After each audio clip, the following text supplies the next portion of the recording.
ఒక చోట మొదలుపెట్టిన తర్వాత జీవితం మనం ఎక్కడికి తీసుకెళ్తుందో, ఈ కాగితం కోసం ఈ రోజులు ఆర్డర్లు చేస్తారు. This is an approval for your green card for the United states. ఆ రోజుల్లో నా ఆలోచన ఎలా ఉండేదో ఇప్పుడు కూడా నా బాగా జ్ఞాపకం. ఇండియన్స్తో ఉన్న ప్రాబ్లం ఏంటంటే, ఇప్పుడు వస్తున్న తరం వాళ్ళని చూస్తే నాకు చాలా అసూయగా ఉంటుంది. అందరికీ నమస్కారం. మన నేల కార్యక్రమానికి స్వాగతం. అమెరికాలో మన తెలుగు జాతి కీర్తిని రేపరేపలాడిస్తున్న ప్రముఖుల పరిచయ వేదిక మన నేల. అత్యంత ప్రతిభావంతమైనటువంటి 100 మంది ప్రవాస తెలుగువారిలో ఉన్నటువంటి వ్యక్తి వంగూరి చిట్టెంరాజు గారు. ఆయన టెక్సాస్ రాష్ట్రంలోని హ్యూస్టన్ నగరంలో నివసిస్తున్నారు.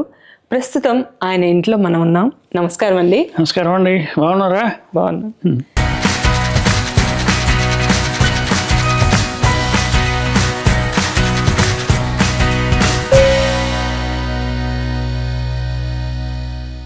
ఏ దేశం ఎగినా ఎందుకాలిడినా, ఏ పీఠం ఎక్కినా ఎవరెదురైనా, పొగడరా నీ జాతి తల్లి భారతిని, నిలపరా నీ జాతి నిండి గౌరవం అని రాయప్రోలు సుబ్బారావు గారు అన్నారు కదా.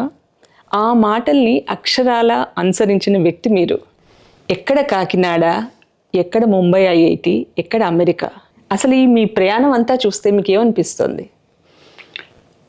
చెప్పద్దు అంటే, మీరు అన్నట్టు ఎక్కడ కాకినాడ, ఎక్కడ హ్యూస్టన్, ఎక్కడ పొంతం లేని వ్యవహారాలు. కానీ ఒక చోట మొదలుపెట్టిన తర్వాత జీవితం మనం ఎక్కడికి తీసుకెళ్తుందో, దాంతోపాటు మనం వెళ్ళడం, మనం చేయవలసిన పని మనం చేయడం. ఎక్కడున్నా కూడా మనం చేయవలసిన పనులు కొన్ని ఉంటాయి, అది పని చూస్తుంది. ఆ పని చేసుకుంటూ పోతూ ఉంటే జీవితం బాగానే ఉంటుంది. సో ఆ విధంగా చెప్పాలంటే, నా జీవితంలో నేను 3 చోట్ల ఉన్నాను. కాకినాడ, బొంబాయి, హ్యూస్టన్, అంతే. మొదటి 20 ఏళ్ళు కాకినాడ, తర్వాత 6 ఏళ్ళు 8 ఏళ్ళు బొంబాయి, ఆ తర్వాత 50 ఏళ్ళ నుంచి హ్యూస్టన్. మీ కుటుంబ నేపథ్యం ఏమిటి? అసలు అమెరికాకి రావాలని ఎందుకు అనిపించింది? ఎలా వచ్చారు? మా తాతగారు లాయరు, మా నాన్నగారు లాయరు. మేము 5 అన్నదమ్ములం, 4 అప్పచెల్లెళ్ళం. కాకినాడ గాంధీనగర్లో మొట్టమొదటి ఇల్లు మాదే. ఇప్పటికీ కూడా ఆ ప్రాంతంలో ఒకే కుటుంబం అధీనంలో ఉన్నటువంటి ఇల్లు మా ఒక్కళ్ళదే కాకినాడలో. 5 అన్నదమ్ముల్లో మా పెద్దన్న మా వ్యవసాయం చేసేవాడు, మా రెండో అన్నయ్య లాయరు, నా పైవాడు 3వ అన్నయ్య డాక్టరు. సో లాయరు డాక్టర్ అయ్యారు కాబట్టి నువ్వు ఇంజనీర్ అవరా అన్నారు. కంపల్సరీ, అంతే కదా. అంచేత అప్పుడు ఇంజనీరింగ్ మొదలుపెట్టాను. నా తర్వాత మా తమ్ముడు కూడా ఇంజనీరింగ్, ఒక అక్కయ్య, 3 చెల్లెళ్ళు. సో అది మా కుటుంబ నేపథ్యం. అందరం ఒకే ఇంట్లో ఉండేవాళ్ళం, ఒకే ఇంట్లో పెరిగేవాళ్ళం. అంతేకాకుండా మా బంధువుల పిల్లలందరూ కూడా, అంటే మా తాతగారు చాలా పేదరికంలో వారాలు చేసి చదువుకున్న ఆయన. అంచేత ఆయనకి ఎవరైనా చదువుకుంటాను అంటే ఆయన చదివించేవారు. అంచేత మా మేనత్త పిల్లలు, మేనమామ పిల్లలు, మా అమ్మ వైపు పిల్లలు, మొత్తం అందరూ ఇంట్లో 40-50 మంది పిల్లలు ఉండేవాళ్ళం. అంతమందికి డైలీ వంటలు అన్నీ చేసేవారు. ఇంకా అసలు ప్రసక్తే లేదు. పొద్దున్న మొదలెడితే రాత్రి దాకా సంతర్పణ జరుగుతూనే ఉంటుంది. పైగా లాయర్లు. సో లాయర్లు అనగానే పార్టీలు వస్తారు వాళ్ళకి. సో ఇల్లంతా ఎప్పుడూ పండగగానే ఉండేది. అంతమందితో కలిసి పెరిగిన వాళ్ళం కాబట్టి, ఉన్నమాట చెప్పాలంటే చాలా అదృష్టవంతులం మేము. అద్భుతమైనటువంటి మా చిన్నతనం ఈ రోజుల్లో ఎవరికి లేదు.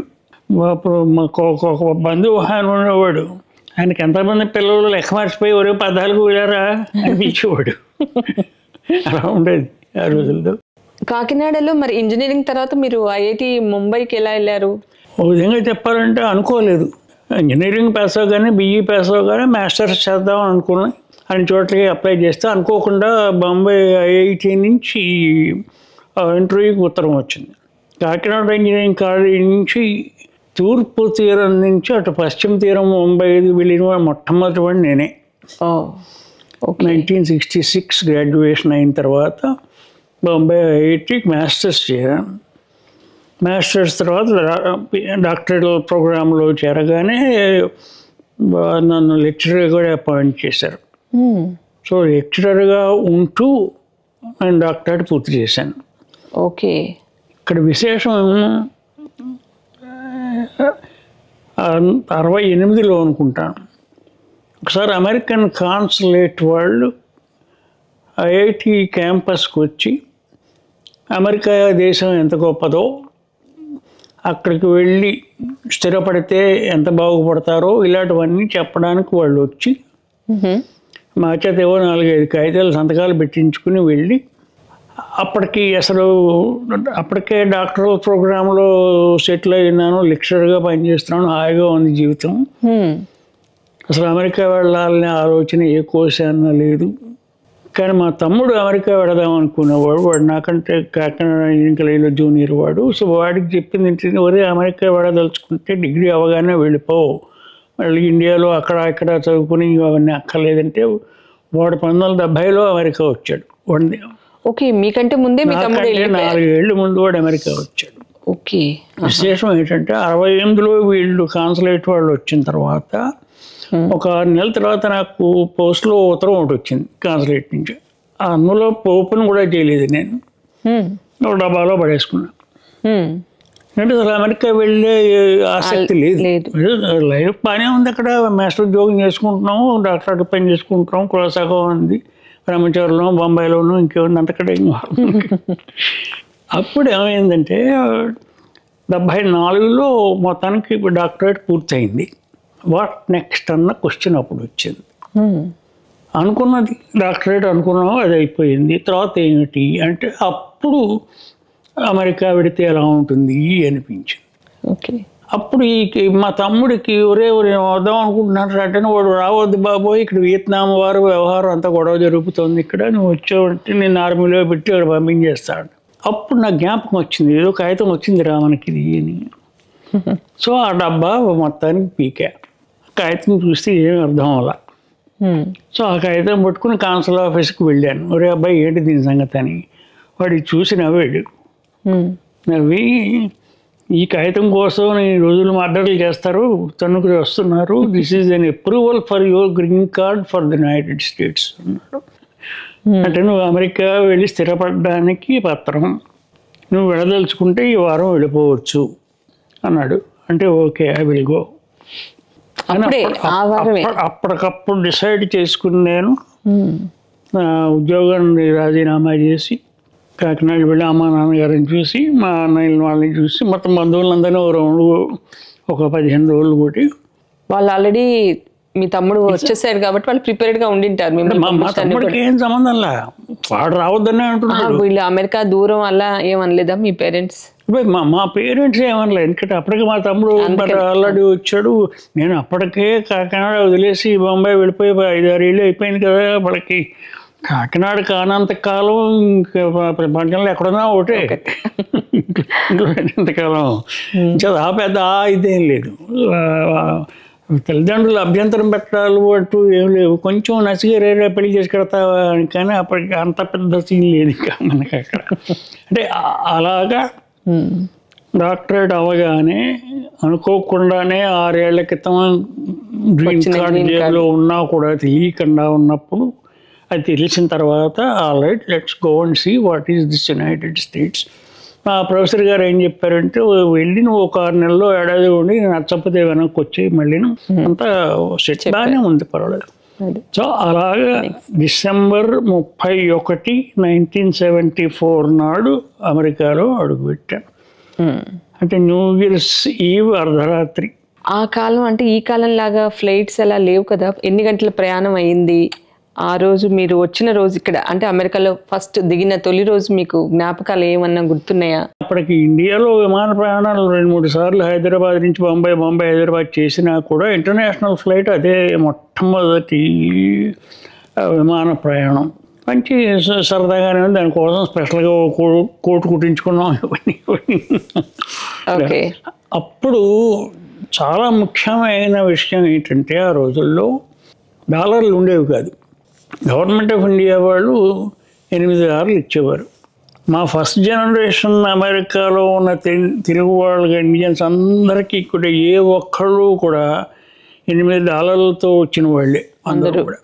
అంచేత అక్కడ బ్లాక్ మార్కెట్లో పటేల్ దగ్గర ఎవరి దగ్గర వీరి దగ్గర $100 బ్లాక్ మార్కెట్లో కొనుక్కునేవాళ్ళం. అప్పుడు $8 $7 ఉండేది డాలర్. $1కి $8 ఉండేది. ఇప్పుడు 85 అయింది. ఇప్పుడు 85 అయింది. సో $100 జేబులో పెట్టుకుని గవర్నమెంట్ వాళ్ళు ఇచ్చిన $8 పెట్టుకుని ఫ్రాంక్ఫర్ట్లో దిగిన తర్వాత ఒక కాఫీ తాగాలంటే వాడిని అడిగి లెక్కలు వేసేసుకోవడమే. అక్కడ ఎంత అవుతుంది, మనకి ఎంత జేబులో ఎంత పడుతుంది, ఇవన్నీ. తర్వాత ఎయిర్లైన్స్లో పెట్టే తిండి కూడా మనకి అసలు ఆ చీజ్ వాసన అది కూడా ఏమి మనకేం తెలియదు. భారతదేశంలో చీజ్ అన్న మాట లేదు ఆ రోజుల్లో అప్పట్లో. మనకి అసలు చాలా చాలా తేడాలు ఉన్నాయి. మా తమ్ముడు షికాగోలో ఉండేవాడు. December 31 షికాగో అంటే విపరీతమైనటువంటి చలి. సో షికాగోలో దిగ్గానే మొట్టమొదటి అనుభవం పిడచకట్టుకుపోయి ఇలాగా అయిపోవడం. విపరీతమైన చలి. పైగా మా తమ్ముడు చిన్న ఉద్యోగం చేసేవాడు. ఎందుకంటే వాడు ఇంకా అప్పటికి స్టూడెంట్ వీసా దాటి వాడు it is masters in electronics in Berkeley, university of California Berkeley. వాడికి అవన్నీ అప్లికేషన్స్ అన్ని నేనే పంపించాను. ఇక్కడ నేను బొంబాయిలో ఉండేవాడిని కాబట్టి నాకు ఈ విషయాలన్నీ తెలుసు. వాడు కాకినాడలో ఉండేవాడు కాబట్టి లియాజన్ చేసి పంపించాడు. బెర్క్లీలో చదువుకుని వియత్నాం వార్ హైట్లో ఉన్నప్పుడు ఏం కొంపలుగుతుందో అనుకుని గ్రీన్ కార్డుకి అప్లై చేయడానికి అవకాశం లేక వర్క్ వీసా అని ఒకటి ఉండేది, F1 వీసా అని. అందులో వాడు చిన్న ఉద్యోగం చేసేవాడు. సో దానికి చిన్న బేస్మెంట్ అపార్ట్మెంట్, అంటే టెక్సస్లో ఉండవు కానీ నార్త్లో అంతా కూడా బేస్మెంట్ అపార్ట్మెంట్స్ ఉంటాయి. ఒక్క గది, మొత్తం గది అంతా ఇంత ఉంటుంది. ఇందులోనే ఒక పక్కన వంటగది, ఒక పక్కన బాత్రూమ్, ఇంకో పక్కన బెడ్రూమ్, అన్నీ ఇవే. సో అందులో దిగాం ఫస్ట్ డే. దిగిన తర్వాత ఇదేంటి ఈ చల్లేంటిరా బాబోయ్ అనిపించింది. కానీ ఫస్ట్ ఒక నెలల పాటు షికాగోలో ఉన్నాను. చాలామంది చెప్పడానికి ఫస్ట్ జనరేషన్ కాబట్టి అంటున్నావు కాబట్టి చెప్తున్నాను అన్నమాట అది. సో ఫస్ట్ 1 month కొంచెం రిమార్కబుల్. మీరు కాకినాడ నుంచి బాంబే వెళ్ళారు కాబట్టి మీకు కల్చరల్ డిఫరెన్సెస్ అనేవి కొద్దిగా అర్థమై ఉంటుంది. కొంచెం బాంబే. అక్కడి నుంచి మళ్ళీ అమెరికా వచ్చేసరికి కొత్త ప్రపంచం కదా ఇది. సో దీనికి మీరు ఎలా అడ్జస్ట్ అయ్యారు? అడ్జస్ట్ అవ్వడం, అసలు ఫస్ట్ ఈ ప్రపంచాన్ని అర్థం చేసుకోవాలి కదా. అర్థం చేసుకోవడానికి, అడ్జస్ట్ అవ్వడానికి మీకు ఎంత టైం పట్టింది? అంటే ఆ రోజుల్లో నా ఆలోచన ఎలా ఉండేదో ఇప్పుడు కూడా నా బాగా జ్ఞాపకం. మా తమ్ముడి క్లాస్మేట్స్ కొంతమందిలాగా ఇండియా నుంచి కాకినాడ, రాజమండ్రి, మఫ్సల్ టౌన్స్ నుంచి వాటికి డైరెక్ట్గా అమెరికా వచ్చేసి వాళ్ళతో పోలిస్తే నేను చాలా గొప్పగా ఫీల్ అయిపోయేవాడిని. 2 కారణాలకి ఫీల్ అయ్యేవాడిని. ఒకటి, నేను బొంబాయిలో ఉన్నాను. బొంబాయి అంటే సగం అమెరికాయే లెక్క. తర్వాత గ్రీన్ కార్డుతో వచ్చాను. వీళ్ళు ఎవరికి గ్రీన్ కార్డులు ఏమీ లేవు. వీసాలు ఏమైనా మాట్లాడితే ఏమైనా కోపం పులుగుతుందేమో అని భయంగా ఉండేవాళ్ళది వాళ్ళు. నేను గ్రీన్ కార్డు దర్జాగా జేబులో పెట్టుకుని డాక్టర్ డిగ్రీతో వచ్చాను. బొంబాయి నుంచి వచ్చాను. సో ఒక చుట్టూ లెవెల్ ఆలోచించేవాడిని మనకేంటి ఇక్కడ. కానీ మొట్టమొదటి ఇక్కడ దిగిన తర్వాత ఒక 4-5 రోజుల పాటు జట్లాగులు ఇవన్నీ అయిపోయిన తర్వాత ఉద్యోగ ప్రయత్నం కోసం మొదలుపెట్టినప్పుడు మనకి ఏమీ పనికిరావు. అందరూ తూకంలో ఒకటే. మన బొంబాయి పనికి రాదు, గ్రీన్ కార్డ్. అసలు ఆశ్చర్యం ఏంటంటే ఏ ఇంటర్వ్యూకి మాట్లాడదలుచుకున్నా ఏం చేసినా కూడా అసలు ఈ వీసా ప్రయోగాన్ని ఎవరు అడిగేవారు కాదు. అసలు నీ వీసా ఏమిటి, నీకు వర్కింగ్ పర్మిట్ ఉందా, అసలు ఆ టాపిక్ వచ్చేది కాదు. అంటే ఇప్పుడంటే ఎడాపడా ఎప్పుడు చూసినా కూడా నీకు వీసా ఉందా, గ్రీన్ కార్డు ఉందా అదే అడుగుతారు. కానీ అప్పుడు అసలు ఒక మామూలు అమెరికన్స్కి అసలు వీసా అంటే ఏమిటో తెలియదు. ఇక్కడ పనిచేయాలంటే వీసా ఉండాలి, వీడు ఎవడో ఫారిన్ వర్డ్ అన్న ఆలోచనే లేదు వాళ్ళకి అసలు. ఒక ఎగ్జాంపుల్ చెప్తాను. అమెరికా వచ్చిన తర్వాత ఇది 4వ వారంలో జరిగిన కథ. ఉద్యోగం కోసం ఆ రోజుల్లో ఈ కంప్యూటర్లు ఏమీ లేవు, 0. సో నేను పొద్దున్నే ఆ విపరీతమైన చలిలో ఒంటి నిండా బట్టలు కట్టుకుని టోపీలు ఎత్తుకుని అన్నీ పెట్టుకుని బస్ స్టాండ్ దగ్గర నుంచుని ఆ బస్సు టైంకి వస్తుంది. చికాగో ఆ టైంకి వస్తుంది అంతే. 8:32కి బస్సు వస్తుందంటే 8:32కి అక్కడ ఉంటుంది. ఆ బస్సు ఎక్కి డౌన్ టౌన్ షికాగో దాకా వెళ్ళి అక్కడ ఇలినాయ్ ఇన్స్టిట్యూట్ ఆఫ్ టెక్నాలజీ అని ఐఐటీలో వాళ్ళ లైబ్రరీకి వెళ్ళి ఆ లైబ్రరీలో మొత్తం అమెరికా పేపర్లు అన్నీ వచ్చేవి. New York times, Los Angeles times, Chicago Tribune అని. ఈ పేపర్లు అన్నింటిలోనూ కూడా హెల్ప్ వాంటెడ్ అని ఒక కాలం ఉంటుంది. ఆ హెల్ప్ వాంటెడ్లో ఉద్యోగాలు పడతాయన్నమాట. Okay okay. సో ప్రతి news paper Los Angeles papers తీసుకోవడం, న్యూయార్క్ పేపర్ తీసుకోవడం, ఈ హెల్ప్ వాంటెడ్ చూసుకుని మెకానిక్ ఇంజనీరింగ్ అన్న మాట ఎక్కడన్నా కనపడితే చాలు అది కట్ చేసుకోవడం. కట్ చేసుకోవడం అంటే లైబ్రరీ కాబట్టి కట్ చేయకూడదు. కానీ అక్కడ జిరాక్స్ ఫెసిలిటీ ఉండేది. ఐఐటి క్యాంపస్ మొత్తం మీద ఒకే ఒక్క జిరాక్స్ మెషిన్ ఉండేది. సో చాలా మంది ఉండేవాళ్ళు కదా జిరాక్స్ కోసం. 5 పైసలు ఒక డైమ్ కాపీ. సో అవి ఏం చేసేవాళ్ళం అంటే చేసేవాడిని ఒక్కనే, ఇందులో ఎవరు కంపెనీ ఎవరు లేరు. ఇవన్నీ ఈ హెల్ప్ వాంటెడ్ అన్నీ కూడా మెల్లిగా ఒకటి ఇలా మడత పెట్టుకుని అన్నీ ఒక కాగితంలో పెట్టుకుని ఒక కాగితం తీసుకుని ఆ ఉద్యోగానికి మన బయోడేటాకి ఏమైనా సంబంధం ఉందా అని చూసుకొని అన్ని టైపింగ్. అదే చిన్న టైప్ మెషిన్ ఉండేది మా తమ్ముడి దగ్గర. టైప్ కొట్టుకొని వారానికి ఎలా చూసినా కనీసం 25 అప్లికేషన్లు పంపించేవాడిని ఉద్యోగానికి. All over the country. మనకి ఎక్కడైనా మనకి ఏదైనా ఒకటే. ఓకే. మొట్టమొదటి 15 రోజుల్లో అర్థమైపోయింది. ఉద్యోగం అప్లై చేసే పద్ధతి తెలిసింది. కానీ ఇప్పుడు చెప్పట్లేదు. కానీ ఆ రోజుల్లో మన ఉద్యోగం అప్లై చేసిన తర్వాత 15 రోజుల్లో ఉత్తరం వచ్చేది. నువ్వు చాలా అద్భుతంగా ఉన్నాయి నీ క్వాలిఫికేషన్స్, నీ అంత గొప్పవాడని మాకు తెలియదు, కానీ నీకు ఉద్యోగం ఇవ్వలేము, వేకెన్సీ లేదు. ఒక రిగ్రెట్ లెటర్ ఒక చిన్న కాగితం వచ్చేది. నేను ఒక ఫైల్ మెయింటైన్ చేశాను. 2674 ఉత్తరాలు ఉన్నాయి అందులో. అన్నీ అప్లై చేశాను ఉద్యోగాలకి. ఓవర్ ఎ పీరియడ్ ఆఫ్ 2-3 ఏళ్ళు అనుకో, వేరే సంగతి. బట్ ఇప్పుడు అసలు అమెరికా అంటే నాకు ఎప్పుడు పూర్తి అవగాహన వచ్చిందో ఒక ఎగ్జాంపుల్ చెప్తాను. 4వ వారం 5వ వారము ఈ షికాగో ట్రిబ్యూన్లో హెల్ప్ వాంటెడ్లో పడింది. Require hydraulics engineer with expertise in pump design. అది సరిగ్గా నా సబ్జెక్ట్. ఓకే. ఐఐటి బాంబేలో నేను చేసింది fluid mechanics subject. So pump design ఇవన్నీ నాకు తెలుసు. వెంటనే అప్లై చేశాను. అప్లై చేయడం అంటే రెజ్యూమే, కాగితాలు ఇవన్నీ, ఇంకేం కాదు. కాగితం పడేసిన తర్వాత వారం రోజుల తర్వాత ఫోన్ కాల్ చేసింది. ఆ ఫోన్లు కూడా చాలా అరుదు ఆ రోజుల్లో. ఇప్పుడు ఇలా అనుకున్నట్టు ఏమి ఉండేవి. ఫోన్ ఎక్కడికి వచ్చేది? ఫోన్ మా తమ్ముడు ఫోన్ ఉంది కదా. మా తమ్ముడు అంటే ఇవన్నీ ల్యాండ్ లైన్. అదే సెల్లు గిల్లు అసలు ఈ మాటలైతే లేవు. సో ల్యాండ్ లైన్ అంటే ల్యాండ్ లైన్లో కూడా మిస్ అయ్యే ఛాన్సెస్ ఉన్నాయి. ఈ రికార్డింగ్ డివైసెస్ కూడా ఉండేవి కాదు అప్పుడు. టైపింగ్లు ఇప్పుడు ఏం లేవు అసలు. వాళ్ళు ఏం చేస్తారంటే ఫోన్ ట్రై చేస్తారు, లేకపోతే ఉత్తరం పంపిస్తారు. అదే ఉత్తరం పంపిస్తే మనం ఆ ఉత్తరం చూసుకొని మనం ఫోన్ చేస్తాం. మొత్తానికి వాళ్ళు నన్ను ఇంటర్వ్యూకి పిలిచారు. ఎక్కడ అది? షికాగోకి ఒక 70 మైళ్ళ దూరంలో అరోరా అనే ఊళ్ళో. ఓకే. మా తమ్ముడు ఏం చేశాడు, ఇంటికి నేను తీసుకెళ్తాను రా ఇంటర్వ్యూకి అని పొద్దున్న 4ంటికి లేచి 4:30కు నన్ను వాడు ఇంటర్వ్యూకి తీసుకెళ్ళాడు. ఇంటర్వ్యూకి తీసుకెళ్ళంటే ఇంటర్వ్యూకి అక్కడికి 7:30కి నన్ను పొద్దున్న వాడు డ్రాప్ చేసి వాడు వెనక్కి వచ్చేసాడు. మళ్ళీ వాడు ఉద్యోగానికి వెళ్ళిపోవాలి కదా. వాడు బండి మీద వెళ్ళారా? ఎలా వెళ్ళారు?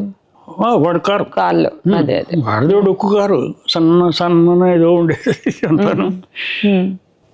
అక్కడ డ్రాప్ చేసేసాడు నన్ను.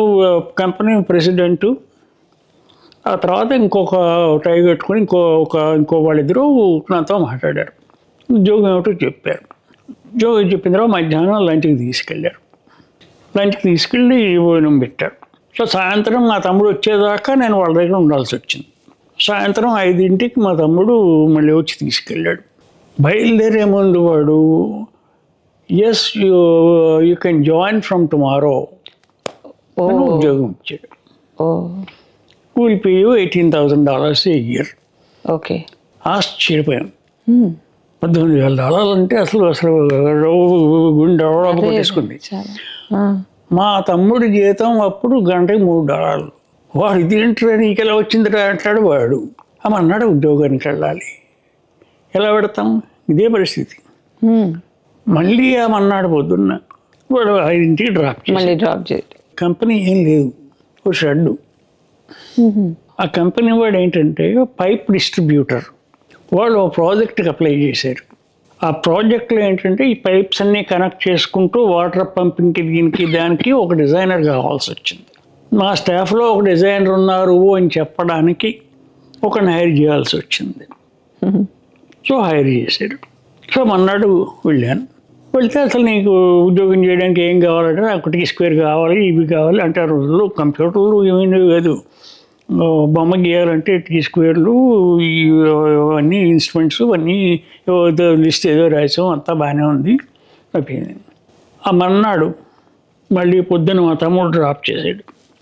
అక్కడ వెళ్ళాం. మా తమ్ముడు his on his way back. 9:30-10ంటికి మా బాస్ నన్ను పిలిచి, సారీ ఉద్యోగం అయిపోయింది. అదేంటి అయిపోతున్నాను, we did not get that project. ఇక్కడ అమెరికా నాకు కనపడుతుంది అనేసి, very sorry for your trouble, here is your pay cheque. అంటే ఒకరోజు పని చేసినందుకు ఆ $18,000 గంటల తరబడి లెక్కేసి చెక్కు రాసి అందులో social security, income tax deduct చేసి అదే చెక్ ఇస్తే నా ఎడవాలో నవ్వాలో అర్థం అవ్వాల. అసలు నెంబర్ 1 ఒకరోజు ఉద్యోగం ఇవ్వడం ఏంటి, అన్నాడు తీసేయడం ఏంటి, ఆ ఉన్నదానికే డబ్బు ఇవ్వడం ఏంటి, అది కూడా ఎంతో మర్యాదగా. ఎక్కడ అసలు ఒక గొంతు పెరగడాలు, గొంతు తగ్గడాలు, మొదలు పెట్టడాలు ఏం లేదు. నార్మల్గా మామూలుగా మాట్లాడుకో, అంతా కూడా వెరీ రొటీన్ దీంట్లో అనమాట. అప్పుడు నాకు అమెరికా అర్థమైంది, ఓ నాయన ఇంత పద్ధతిగా ఉంటుందా ఇక్కడ. ఎక్కడో కాకినాడ నుంచి వచ్చిన వాడిని, నా గురించి అసలు ఏమీ తెలియదు. కాగితం మీద నేను నా డాక్టరేట్ సర్టిఫికేట్ అడగలేదు, నా డిగ్రీ అడగలేదు, చూపించమని అడగలేదు, BEO సర్టిఫికేట్ అడగలేదు, కాండక్ట్ సర్టిఫికేట్ అడగలేదు. అంటే మనకి ఇండియా ఆలోచన ప్రకారం రికమెండేషన్ అడగలేదు, ఏమీ. అసలు పిలిచాడు, నేనేం చెప్తే అది నమ్మాడు, నేను ఇది చేస్తా అన్నాడు, చేశాడు, కుదరలేదు, అయిపోయింది. మొత్తం అంతా కూడా ఇది 40-48 గంటలు వ్యవహారం. అక్కడ అమెరికా అర్థమవుతుంది అన్నమాట. ఒకే ఒక రోజు ఉద్యోగం, దీనికి అసలు అయిపోయింది. ఎంత డబ్బులు ఇచ్చాడు? $112 ఎంతోను మొత్తం లెక్క వ్యవహారం. అంటే ఆ డబ్బుతో మీరు ఒక 2 నెలలు అలా ఉండొచ్చు. ఇప్పుడు జన్మలో అమెరికాలో అడుగుపెట్టి మొట్టమొదటి సంపాదన అది. అసలు ఎక్కువ ఒక 1 రోజులు అలా చూసుకుంటూ ముడిసిపోయాను. ఎందుకంటే $8 వచ్చిన వాడు $1 పైసా లెక్క. ఒక నెల అయింది. మార్చిలోకి వచ్చాం, మార్చిలోకి వచ్చాం. అమెరికా అప్పుడు షికాగో ముఖ్యంగా ఒక రిసెషన్ టైంలో ఉంది. అమెరికా రిసెషన్ ఆ రోజుల్లో ఎలా ఉండేదంటే ఇండస్ట్రీస్ 2-3 రకాలుగా ఉండేవి. ఎనర్జీ ఇండస్ట్రీ అంతా టెక్సస్లో ఉండేది, ఆయిల్ రిఫైనరీ, ఇప్పుడు కూడా అంతే, అది వేరే సంగతి. అంటే అప్పుడు డామినేషన్ ఉండేది. అంటే టెక్సస్లో, హ్యూస్టన్లో ఓన్లీ ఎనర్జీ ఇండస్ట్రీ ఉండేది. షికాగో, డిట్రాయిట్ అవన్నీ ప్రొడక్షన్ దీంట్లో ఉండేవి. అంటే ఒక్కొక్క ఏరియాకి ఒక్కొక్క హై కాన్సన్ట్రేషన్ ఉండేది అనమాట. ఈవెన్గా ఉండేది కాదు, ఇప్పుడు ఈవెన్గా ఉంది. అంచేత ఇక్కడ బాగుంటే అక్కడ రిసెషన్ ఉండేది. టెక్సస్ ఎనర్జీ బ్రహ్మాండంగా ఉంటే షికాగో ఎకానమీ బాగుండేది కాదు. అప్పుడు షికాగో రిసెషన్లో ఉంది. అంటే అర్థం ఏంటంటే అక్కడ 3 ఇంజనీరింగ్ కంపెనీలు ఉండేవి. సర్జెంట్ అండ్లో ఉండి, పయోనియర్, ఒకటో 2. మన ఇండియన్స్ అందరూ కూడా ఆ 3 కంపెనీలోనే ఉండేవారు. సో అన్ఎంప్లాయిడ్ ఇంజనీర్స్ 4-5 తెలుగు వాళ్ళు మా తమ్ముడికి ఫ్రెండ్స్. సో వాళ్ళు ఉద్యోగాలు చూసుకునేవారు, నేను ఉద్యోగం చూసుకుంటున్నాను. వాళ్ళకి ఇంకా గ్రీన్ కార్డు లేవు, నా ఒక్కడికే గ్రీన్ కార్డు ఉంది. ఈ డాక్టరేట్, దిక్మాల డాక్టరేట్ ఎప్పుడో బయట పారేసాము, ఎందుకంటే అది highly qualified for any job. అది కూడా ఉందా? డాక్టరేట్ మరి నువ్వు నీ ఉద్యోగానికి క్వాలిఫికేషన్ ఇంజనీరింగ్ డిగ్రీ అయితే నీకు ఇంజనీరింగ్ డిగ్రీ వాడిని మాత్రమే తీసుకుంటారు, డాక్టరేట్ వాడిని తీసుకోరు. ఆ రోజుల్లో ఇదే ఆశ్చర్యపోయేవాడు నేను కూడాను. ఇదేంటిది వాడు ఇంజనీరింగ్ డిగ్రీ వాడు సరిపోతాడని అంట కదా, నేను డాక్టరేట్ వాడు నేను వచ్చి చేస్తాను అనుకున్నాను కదా, ఎందుకు తీసుకోడు అనుకుంటే వాడు తీసుకోడు. ఆ లాజిక్ అప్పుడు అర్థమైంది కాదు, ఇప్పుడు అర్థం అవుతుంది. బికాజ్ నేను ఒక కంపెనీలో 40 ఏళ్ళు నేను ఓనర్షిప్ తీసుకుని నేను హైర్ చేశాను as a manufacturing president, entrepreneur. So ఏ ఉద్యోగానికి ఎవడు క్వాలిఫికేషన్ ఎంతో అంతే తీసుకుంటాం, ఎక్కువ తీసుకోం తక్కువ తీసుకోం.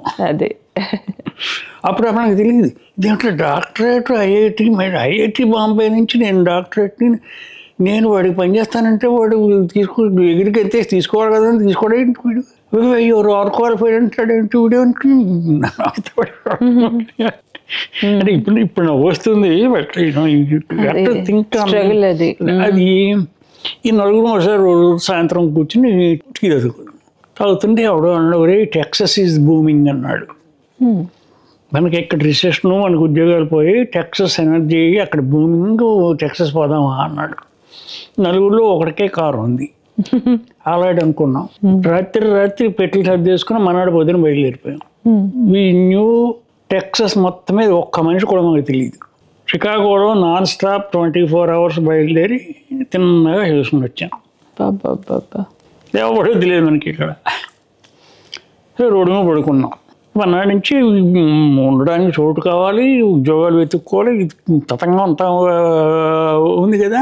సో అపార్ట్మెంట్లు 4-5 అపార్ట్మెంట్లు కుడితే ఎవడో అపార్ట్మెంట్ ఇవ్వడు, బికాజ్ మాకు లోకల్ అడ్రస్ లేదు, ఉద్యోగాలు లేవు. మళ్ళీ రాత్రి రోడ్డు మీద పడుకున్నాం. 2వ రోజు రాత్రి పోలీసు వాడు వచ్చాడు, రోడ్డు మీద పడుకోవడానికి వీళ్ళే. 3వ రోజు ఎలాగ రా అనుకుని వెడుతుంటే ఒక గ్రాసరీ స్టోర్ నుంచి బ్రౌన్ బ్యాగ్లో ఒక ఆయన పెద్ద ఆయన ఇలా నడుచుకుంటూ కూరలన్నీ మోసుకుంటూ వస్తున్నాడు. సరే మన ఇండియన్లా కనపడ్డాడు, గోధుమ రంగు వ్యవహారం. తర్వాత మన వాళ్ళ వాక్ తేడా ఉంటుంది. మన వాడు గవ్వగా దగ్గరికి వెళ్ళాం. సార్ అనేటి అన్నాడు. మేము ప్రవర్ చెప్పుకున్నాం, షికాగో నుంచి వచ్చాం మేము, మాకు ఉద్యోగాలు లేవు, ఎవడో అపార్ట్మెంట్ ఇవ్వట్లేదు, పోలీసు వాడేమో రోడ్డు మీద పడుకొని ఇవ్వట్లేదు, మీరు ఏమన్నా హెల్ప్ చేయగలరా అని. ఇక్కడ ఎంతమంది ఉన్నారు అన్నాడు. అంటే 3 ఉన్నాం అన్నాం. అయితే మా అపార్ట్మెంట్కి రండి, నాకు 2 bedroom అపార్ట్మెంట్ ఉంది, నా దగ్గర 4-5 రోజులు ఉండొచ్చును, కానీ ఎవరికైనా మొట్టమొదటి ఉద్యోగం రాగానే వెళ్ళిపోవాలి అందరూ అన్నారు. అదో కండిషన్. అలాగే సార్ అన్నాం. అతని పేరు నయీం, ఇది Pakistani. He was a chief engineer for Peshawar dam in Pakistan. అలాగే గ్రీన్ కార్డుతో వచ్చాడు. ఓకే, బ్లాంకెట్ అప్రూవల్ గ్రీన్ కార్డుతో వచ్చి ఓ చిన్న డ్రాఫ్ట్స్మన్ ఉద్యోగం చేసుకుంటున్నాడు. బ్రహ్మచారి. అతని ఎదురు దిగాం. అంటే ఫస్ట్ జనరేషన్ ఇదంటే కేవలం గోధుమ రంగు తప్ప మాకేమీ కామన్ లేదు. దిగాం అతనింట్లో. అమాయకుడు పొద్దున్నే ఉద్యోగానికి పోయి సాయంత్రం వచ్చేవాడు. మేము ఏం చేసాము, పాపం ఏమైనా కావాలని అడిగేవాడు. చాలా సచ్ ఎ నైస్ మ్యాన్. చూసుకుని వచ్చిన తర్వాత మళ్ళీ మేము 3 మెకానికల్ ఇంజనీర్స్ అయ్యాం. సో మేము 3 చూసే ఒకటే ఉద్యోగులు. అదే కదా, అక్కడెక్కడే పోటీ. ఇక్కడ మళ్ళీ పోటీ. ఎలా పోటీ అంటే ఎంత పోటీ అంటే ఆశ్చర్యపోకం. పొద్దున్నే హ్యూస్టన్ క్రానికల్ పేపర్ గుమ్మం దగ్గర పడేసి వెళ్ళిపోతాడు. సో ఎవడు పొద్దున్నే లేచి ఆ పేపర్ పట్టుకుని బాత్రూమ్కి వెళ్ళిపోవడమే. వెళ్ళిపోయి అందులో మెకానిక్ ఇంజనీరింగ్ హెల్ప్ వాంటెడ్ అన్నీ కట్ చేసుకుని మిగతాది మళ్ళీ పేపర్ చుట్టేసి బయటపడాడు. అంత కాంపిటీషన్. ఎందుకంటే మరో మాకే వాళ్ళిద్దరు బ్రదర్స్. వాళ్ళ తర్వాత వాళ్ళిద్దరిలో ఒకడికి హోయాలో ఉద్యోగం వచ్చింది, వెళ్ళాడు. ఇంకో చోట ఉద్యోగం వెళ్ళాడు. నేను ఒక్కనే మిగిలా. మీకు రాలేదు? ఇంకా నాకు రాలా. వచ్చింది అది చెప్తా. మీకు టైం ఉందంటే కథ అంతా చెప్తాను. అంటే మీకు ఎక్కడ ఉపయోగపడుతుందో నాకు తెలియదు, కానీ ఇదంతాను మీకు కథ చెప్పడానికి మీకు సరదాగా ఉంటుంది. అప్పుడు ఆలోచన ఏమొచ్చిందంటే, ఒరే మనకి ఇక్కడ ఎవడో తెలియదు, ఇక్కడ ఈ తురగాడు ఇంట్లో ఉండిపోయాం ఇక్కడ మనం. కానీ ఇక్కడ యూనివర్సిటీల్లో కుర్రాళ్ళు ఉంటారు కదా. So university of Houston rice university అని ఒకటి ఉంది. రైస్ యూనివర్సిటీ ఇది ప్రెస్టీజియస్ ఐవీ లీగ్ యూనివర్సిటీ. అందరూ మన కుర్రాళ్ళు డాక్టరేట్ కుర్రాళ్ళు ఎవరో ఉంటారు కదా అని చెప్పేసి ఓ రోజు యూనివర్సిటీకి వెళ్ళి ఇక్కడ ఎవరన్నా ఇండియన్ కుర్రాళ్ళు ఎవరన్నా ఉన్నారా అని మెల్లిమెల్లిగా వాకప్ చేస్తే ఓ ఇద్దరు ముగ్గురు నలుగురు ఇండియన్ కుర్రాళ్ళు కనపడ్డారు. అందులో తెలుగు కుర్రాడు కనపడ్డాడు. ఆ తెలుగు కుర్రాడు మా బంధువు. వాళ్ళతో ఓ రోజు మాట్లాడుతుంటే అందరూ ఎవడో అన్నాడు, ఎవడు వెళ్ళి దోశ తిందాం అన్నాడు. అప్పుడు టెక్సస్ మొత్తానికి ఒకే ఒక్క ఇండియన్ రెస్టారెంట్ ఉండేది. దాని పేరు మహారాజా. అది రైస్ యూనివర్సిటీ పక్కన ఉండేది. ఆ మహారాజా రెస్టారెంట్లో దోశ తిందామని మేము నలుగురు వెళ్ళాం. లోపలికి వెళ్ళగానే ఆ రెస్టారెంట్ ఓనర్ వచ్చి నన్ను తీసి, నువ్వుకున్నావేటి? ఆ కుర్రాడు పేరు అనిల్ కుమార్. అనిల్ కుమార్ ఎవరు అంటే ఇప్పుడు రత్నపాప హస్బెండ్. ఓకే. ఈ అనిల్ కుమార్ నాకు కాకినాడ ఇంజనీరింగ్ కాలేజీలో ఒక సీనియర్. కనెక్షన్లు ఎలా దొరుకుతాయి? ప్రపంచం చిన్నది ఒకలాగా చూస్తే. సో గురువు నువ్వుకున్నావు ఏంటంటే నువ్వుకున్నావు ఏంటంటే అనుకుని పలకరించుకుని first friend in Texas in Houston was Anil Kumar. అప్పటికి ఇంకా పెళ్ళాల అతనికి. అనిల్ కుమార్ ఏం చేశాడు, నన్ను ఇంకో ముగ్గురు నలుగురికి బ్రహ్మచారులు తెలుగు వాళ్ళు లేకపోతే ఇండియన్స్ పరిచయం చేశాడు. ఈ లోపు అనిల్ కుమార్కి పెళ్ళి అయింది. ఇదంతా కూడా జస్ట్ బిఫోర్ వి నో. పెళ్ళి అయినప్పుడు రత్నపాప వచ్చినప్పుడు ఒక ఫ్రెండ్స్ అంతా కలిపి వెల్కమ్ పార్టీ పెట్టారు రత్నపాపకి. దానికి నన్ను పిలిచారు. నన్ను పిలిస్తే భయంగా కూర్చున్నాను. ఎందుకంటే అందరూ అప్పటికప్పుడే 10-15 మంది అమెరికాలో అప్పటికే ఉన్నవాళ్ళు. నేను ఒక్కడనే ఉద్యోగం లేకుండా ఉన్నవాడిని. కూర్చుంటే ఒక ఆయన పక్కన కూర్చుని, ఎవరు నువ్వు ఏంటి కదా, నేను ఎప్పుడు చూడలేదు ఇక్కడ అంటే చెప్పాను. నేను ఇలాగా ఇండియా నుంచి వచ్చాను, కొత్తగా వచ్చాను, చూసిన ఎలా అయింది. అయితే నేనే పోస్ట్ డాక్టరల్ ఉద్యోగం మానేసి ఇండియా వెళ్ళిపోతున్నాను నేను. సో యూనివర్సిటీ ఆఫ్ హ్యూస్టన్లో పలానా ప్రొఫెసర్ దగ్గర ఒక పోస్ట్ డాక్టరల్ ఫెలో ఖాళీ ఉండే అవకాశం ఉంది, అతన్ని వెళ్ళి మాట్లాడు అన్నాడు. అంటే వెంటనే ఏం చేశానంటే అన్నాడు రెజ్యూమే అంతా పట్టుకొని ఆ ప్రొఫెసర్ని ఫోన్ చేసి వెళ్ళాను. ఆ ప్రొఫెసర్ పేరు ఫాజ్లీ హుసేన్. ఇది బంగ్లాదేశీ.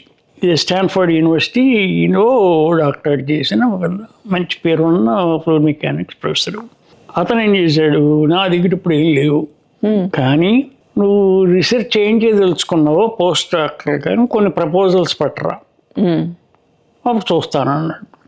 అంటే ఓ 6 రోజులు నానావస్థ పడి ఒక 6 ప్రపోజల్స్ రాసి, research proposals for post doctoral work రాసి అవన్నీ టైప్ కొట్టి అన్నీ చేసి నానావస్థ పడి ఓ రోజును పట్టుకెళ్ళి ఇచ్చాను. ఇలా చూశాడు అన్నాడు, ఇదేంటి సార్ కష్టపడి నేను రైస్ లైబ్రరీలో కూర్చొని రీసెర్చ్ చేసి ప్రపోజల్స్ రాశాను, కనీసం చూడలేదు, ఇలా ఎలా అంటారు ఏంటి అన్నాను. అంటే ఐఐటి బాంబేలో డాక్టరేట్ ఇక్కడ హై స్కూల్ డిగ్రీతో సమానం అన్నాడు. అబ్బా, అవమానం అంటే అది. అప్పుడు కాలింది. కొంచెం గట్టిగా చెప్పాను, అబ్బాయి జాగ్రత్తగా మాట్లాడు, నీ దగ్గర పొజిషన్ ఉంటే మాట్లాడు, లేకపోతే లేదు, నీకు అసలు ఏం తెలియదు. సో నీ మీద రిపోర్ట్ చేస్తాను నేను, ఇలాంటి వాగుడు వాగేవంటే అని ఘాటప్ అంటే కూర్చో నా దగ్గర ఒక ఐడియా ఉంది, దాని మీద వర్క్ చేస్తావా అని వచ్చాడు. ఫైనల్గా అతనికి కావాల్సింది అది ముందే చెప్పొచ్చు కదా. తర్వాత తెలిసింది ఏంటంటే ఈజ్ బేసికలీ ఎ సైడిస్ట్. నా మాటకు వస్తే యూనివర్సిటీ ప్రొఫెసర్లు చాలామంది సైడిస్టులు స్టూడెంట్స్ చేత విపరీతంగా పనిచేయించుకుంటారు. పేపర్ పేరు వాడిది ఉంటుంది, పని మట్టుకు కూడా చేస్తారు. ఈ కథ కూడా చాలాసార్లు వినే ఉంటాం మనం. Most professors exploit the students work. Quite bit. ఆ కేటగిరీలో నెంబర్ 1 అన్నమాట అది. సో అలాగ పోస్ట్ డాక్టరల్ ఫెలోగా I joined university of Houston in May of 1975. 1 yearకే వచ్చేసింది మీకు జాబ్? 3 years 4 months. 74లో కదా వచ్చింది? 74 ఎండ్ కదా. ఓకే. సో ఎప్పుడైతే పోస్ట్ డాక్టర్ ఫెలో అయిందో then I got settled here. ఏదో నెలకి 500 ఇచ్చేవాడు. అది ఆ డబ్బు సరిపోదు. సరిపోకపోతే ఓ రోజు ఏం చేశానంటే యూనివర్సిటీ ఆఫ్ హ్యూస్టన్ పక్కనే టెక్సస్ సదర్న్ యూనివర్సిటీ అని ఒక బ్లాక్ యూనివర్సిటీ ఉంది. దాంట్లో ఫిజిక్స్ డిపార్ట్మెంట్కి ఫోన్ చేస్తే ఆయన ఫోన్ ఎత్తాడు. ఫోన్లో హలో అనగానే తెలుగు హలో అని అర్థమైపోయింది. ఇలాగ నేను ఇక్కడ పోస్ట్ డాక్టర్లు, నాకు డబ్బులు చాలతలేదు, ఇది వేరే part time employment part time ఏమైనా ఉందా అంటే ఆయన నన్ను ఇంటర్వ్యూ పిలిచి పార్ట్ టైంలో ఫిజిక్స్ లెక్చరర్ ఉద్యోగం ఇచ్చారు. ఆయన పేరు దువ్వూరి అనంత అచ్యుత నారాయణరావు. 1957లో టెక్సస్కి వచ్చిన మొట్టమొదటి ఇండియన్, తెలుగు కూడా కాదు, మొట్టమొదటి ఇండియన్ దువ్వూరి అనంత అచ్యుత నారాయణరావు గారు. ఫిజిక్స్ డిపార్ట్మెంట్ హెడ్ ఆయన అప్పటికి. సో ఆయన దగ్గర నేను అంటే 2 ఉద్యోగాలు, ఒకటి post doctoral fellow, physics lecturer, ఒకటి ఫిజిక్స్ లెక్చరర్, 2 చేసి ఈ రెండిట్లో ఒకటి ఫిజిక్స్ లెక్చరర్ అయిపోయిన తర్వాత హ్యూస్టన్ కమ్యూనిటీ కాలేజీలో ఎలక్ట్రానిక్స్లో మళ్ళీ లెక్చరర్గా చేసి డబ్బులు చాలా నెలకి 500 ఏం సరిపోతాయి వ్యవహారం అంతా కూడా. ఈ ఎక్స్పీరియన్స్లన్నీ ఎటువంటివి అంటే ఆ రోజుల్లో ఈ కంప్యూటర్ అన్న స్పెల్లింగ్ లేదు, ఇంటర్నెట్ లేదు, గూగుల్ లేవు. ఎక్కడికి వెళ్ళాల్సి వచ్చినా కూడా బస్సుల్లో వెళ్ళాల్సి వచ్చేది, కార్లు ఇళ్ళు ఉండేవి కాదు. It was tough time. అప్పుడే చాలా గొప్పగా ఉండేవాళ్ళం, చాలా గొప్ప బ్రహ్మాండంగా. అంటే ఇండియాతో కమ్యూనికేషన్స్ కూడా చాలా తక్కువ ఉండేవి. ఇంకా ఇప్పుడు వార్త ఏదైనా ఎప్పుడైనా పొరపాటుని పేపర్లో వాషింగ్టన్ పోస్ట్ కానీ, న్యూయార్క్ టైమ్స్ కానీ, హ్యూస్టన్ కానీ ఎక్కడైనా ఇండియా గురించి ఒక చిన్న అరంగుడం వార్త పడితే దాన్ని టామ్ చేసేసుకునేవాళ్ళం ఊరంతా కూడా. అరే ఇండియా గురించి వచ్చేసింది. ఇప్పుడు మరి లెటర్లు ఎలా రాసేవారు ఇండియాకి? ఆ లెటర్లకి ఎంత టైం పట్టేది అప్పట్లో? లెటర్ 20 రోజులు పట్టేది. ఏరోగ్రామ్ అని ఉండేది. ఆ ఏరోగ్రామ్కి పక్కనే సైడ్లు కూడా రాసేయడమే అంత. కవర్ రాస్తే ఎక్స్పెన్సివ్ అయ్యేది. ఓకే. కవర్ ఇది ఇన్లైన్ లెటర్ లాగా ఉంటుందా? కవర్ రాస్తే ఒక 2 పేజీలు దాకా స్టాంప్ ఉండేది. 2 పేజీలు దాటి 3 పేజీలు అయితే ఎక్కువ ఉండేది. లోకల్గా కూడా అప్లికేషన్ పంపించామనుకో, మా రెజ్యూమే 2-3 పేజీలు ఎక్కువైంది అనుకో, ఎక్కువైతే స్టాంప్ ఎక్కువ అయ్యేది. ఎక్కువ అంటే చాలా ఎక్కువ కింద లెక్క, మామూలు ఎక్కువ కాదు. అదే అంటే ఇప్పుడు మీకు ఖరీదుకి ఎగ్జాంపుల్స్ చెప్తాను. 75లో నేను వచ్చినప్పుడు హ్యూస్టన్లో గ్యాస్ 19 cents, 19 cents, 1999 అని ఉండేది. అంటే అసలు అక్కడ ఆశ్చర్యం, 2 రకాల ఆశ్చర్యాలు. అక్కడ 20 cents అనొచ్చు కదా, అథవా 1999 ఎందుకంటాడు. అది ఒకటి. రెండోది, ఈ గ్యాస్ స్టేషన్ దగ్గర 1999 ఉంటే రోడ్డుకి అవతల వైపున గ్యాస్ స్టేషన్ 21 cents ఉండేది. వాడు ఎరుగుండా వీడికంటే 2 cents తక్కువ అమ్ముకుంటుంటే వీడు ఎందుకు తక్కువించడు? వీడు ఒకటే కదా గ్యాస్. అంటే ఇప్పుడు పెద్ద అనిపించదు కానీ వచ్చిన కొత్తలో ఇవన్నీ ఇండియన్ కళతో చూస్తే నువ్వు ఎంత బొంబాయిలో పెరిగినా కూడా దీస్ ఆర్ ఆల్ థింగ్స్. ఇంకా చిన్న విషయాలు. సినిమాకి వెళ్ళి టికెట్ కొనుక్కుంటే సాధారణంగా ఎక్కడ పడితే అక్కడ కూర్చోవచ్చు అమెరికాలో. అది ఆశ్చర్యం. ఏమిటరా ఎక్కడ పడితే అక్కడ రిజర్వ్ అంటే రిజర్వ్లో కూర్చుంటాం, నెల టికెట్ అయితే నెల టికెట్లో కూర్చుంటాం. ఇక్కడ ఎలా కాదు, ఎక్కడ పడితే అక్కడ కూర్చోవచ్చును, కానీ అందరూ ముందు కూర్చుంటారు. మనకి రిజర్వ్లో కూర్చుంటేనే మనకి వెనకాల కూర్చుంటే మనకి సినిమా చూసినట్టు. ఇక్కడ నెల టికెట్ కూర్చుంటే కుదరదు, ఇక్కడ నెల టికెట్ చూసుకుంటారు. ఇలాంటివి మైనర్ అబ్జర్వేషన్స్. ఇక అన్నిటికంటే ఆశ్చర్యం టీవీ. ఇండియాలో టీవీ లేదు. నేను వచ్చే టైంకి బ్లాక్ అండ్ వైట్ టీవీ అప్పుడే వచ్చింది బొంబాయిలో. కలర్ టీవీ రాత్రి 10:30కి 10:30కి టాక్ షోస్ వచ్చాయి. అంటే అప్పుడు జానీ కార్సన్ షో అని ఒకటి వచ్చేది. ఆ టాక్ షోస్లో వాళ్ళు వేసే జోకులు మనకి 50% అర్థం అవుతాయి, 50% అసలు అక్షమకు అర్థం అవ్వదు అమెరికన్ జోక్స్. వాటిల్లో కూడా వాళ్ళు అమెరికన్ ప్రెసిడెంట్స్ని వాళ్ళని వేళాకోళం చేస్తుంటే ఆశ్చర్యపోయేవాళ్ళం. అయ్యి బాబు ప్రెసిడెంట్ తిరుగుతున్నాడు ఏంటి బయటకి, అసలు ఇండియాలో ఇతను మర్డర్ చేసి పారేస్తారు వేద్దాం అని. అంటే Liberty of news plus humour shows ఉండేవి. ఆల్ ఇన్ ది ఫ్యామిలీ అని కానీ మరొకటి అన్నమాట కానీ అద్భుతమైన షోస్. నేను ఫస్ట్ 2-3 months ఇన్ అమెరికా గురించి ఎలా నేర్చుకున్నానంటే జానీ కార్సన్ షో చూడడం, టీవీ షోస్ చూడడం, చూస్తుంటే అమెరికన్ లింగో పట్టుబడుతుంది. అసలు వాళ్ళ సెన్స్ ఆఫ్ హ్యూమర్, వాళ్ళ టైమింగ్, అసలు వాళ్ళ టాపిక్స్, వాళ్ళ ఈజ్ ఆఫ్ ఇది ఎక్స్పీరియన్స్. ఎవడు బిగుసుకుని ఉండడు. అక్కడే నాగేశ్వరరావు బిగుసుకుపోయి ఎవడో నటించడు. అందరూ చాలా సహజంగా ఉంటారు. Same thing reflects on the street. Road మీద వెళ్తుంటే ఆయన పలకరిస్తాడు. ఎంత ఎంత ప్రెజెంట్గా ఉంటారు అమెరికన్స్. మ్యాటర్ ఆఫ్ ఫ్యాక్ట్ ఇప్పటికీ ఎక్కడైనా నీకు అసలు రోడ్డు మీద కొట్టుకోవడాలు తనుకోవడాలు వస్తాయి. ఎక్కడైనా అప్పటితే అందరూ షాపింగ్ మాల్కి వెళ్ళాం అనుకో, హలో ఎంత ఎంత ఎంత హాయిగా పలకరిస్తారు, ఎంత సహజంగా ఉంటారు. మొట్టమొదటి క్వైట్ న్యాచురల్లీ మొట్టమొదటి 8 అడుగుల నల్లవాడిని చూడగానే గుండెలు అడిపోయాయి. బట్ హ్యూస్టన్ కమ్యూనికేట్లో నేను టెక్సస్ సౌదర్న్ యూనివర్సిటీలో నేను టీచ్ చేసినప్పుడు అందరూ బ్లాక్సే. అందరూ బ్లాక్ కాలేజ్ అది. అందులో 16 ఏళ్ల కుర్రాళ్ళ దగ్గర నుంచి 60 ఏళ్ల కుర్రాళ్ళ దాకా ఉండేవారు. ఆ 60 ఏళ్ళ వాళ్ళు వచ్చి చాలా ఆశ్చర్యంగా అడిగేవారు, ఎక్కడో ఇండియా నుంచి వచ్చాను అంటున్నావు నువ్వు, అసలు ఎందుకు వచ్చావు, నీకు ఇక్కడ ఎలా ఉంది, అసలు నీకు మీ అమ్మ నాన్న జ్ఞాపకం రారా నీకు, ఈ కల్చరల్ డిఫరెన్సెస్ లేవా, ఇంగ్లీష్ ఎక్కడ నేర్చుకున్నావు, ఇంగ్లీష్ ఎలా వచ్చింది నీకు. అంటే that is so curious on how somebody who can come all the way 20,000 miles. అసలు ఎందుకు వచ్చావు ఇక్కడికి. మనమేమో మనకి ఎంత పెద్ద గొప్ప ఇంగ్లీష్ వచ్చేసినా మనం అనుకుంటాం, ఎయిర్పోర్ట్లో దిగ్గానే తెలుస్తుంది మనకి ఇంగ్లీష్ రాదని. అది అంటే ఫస్ట్ జనరేషన్కి ఇలాంటివి చాలా చాలా చిన్న ఎక్స్పీరియన్సెస్ ఉన్నాయి, కొన్ని ప్రగాఢమైన ఎక్స్పీరియన్సెస్ కూడా ఉంటాయి.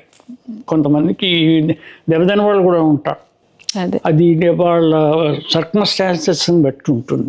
మీరు విద్యార్థిగా స్టార్ట్ అయిన తర్వాత జాబ్ కూడా వచ్చిన తర్వాత లెక్చరర్గా కూడా చేస్తున్నారు. అది కాకుండా మీరు సొంతంగా కూడా కంపెనీ పెట్టారు కదా ఈ దేశంలో, చాలా మందికి ఎంప్లాయ్మెంట్ కూడా ఇచ్చారు, దాని గురించి చెప్తారా. నాకు బాంబే ఐటీలో ఉన్నప్పటి నుంచి కూడా తెలుగు నాటకాలు రాశాను. బాంబే ఐటీలో మొట్టమొదటి నాటకం నేను రాసింది ఈ నాటకం. సో ఇక్కడ రాగానే హ్యూస్టన్ రాగానే ఇక్కడ ఎవరైనా నాటకాల వాళ్ళు ఎవరు ఉన్నారు, అసలు ఇక్కడ కల్చరల్ అసోసియేషన్ ఏమన్నా ఉందా అని ఆ బాంబేలో ఐఐటి ఎక్స్పోర్ట్తో ఇక్కడ కూడా చూస్తుంటే అనిల్ కుమార్ మంచి డ్రామటిస్టు, నేను అనిల్ కుమార్ మేము అందరం కలిపి ఓ డ్రామా వేద్దాం అనుకున్నాం. అప్పటికి తెలుగు అసోసియేషన్ లేదు హ్యూస్టన్లో. మొత్తం 15 తెలుగు కుటుంబాలు ఉండేవి. తెలుగు కుటుంబాలు అంటే అందరినీ రెచ్చగొట్టాం మనం.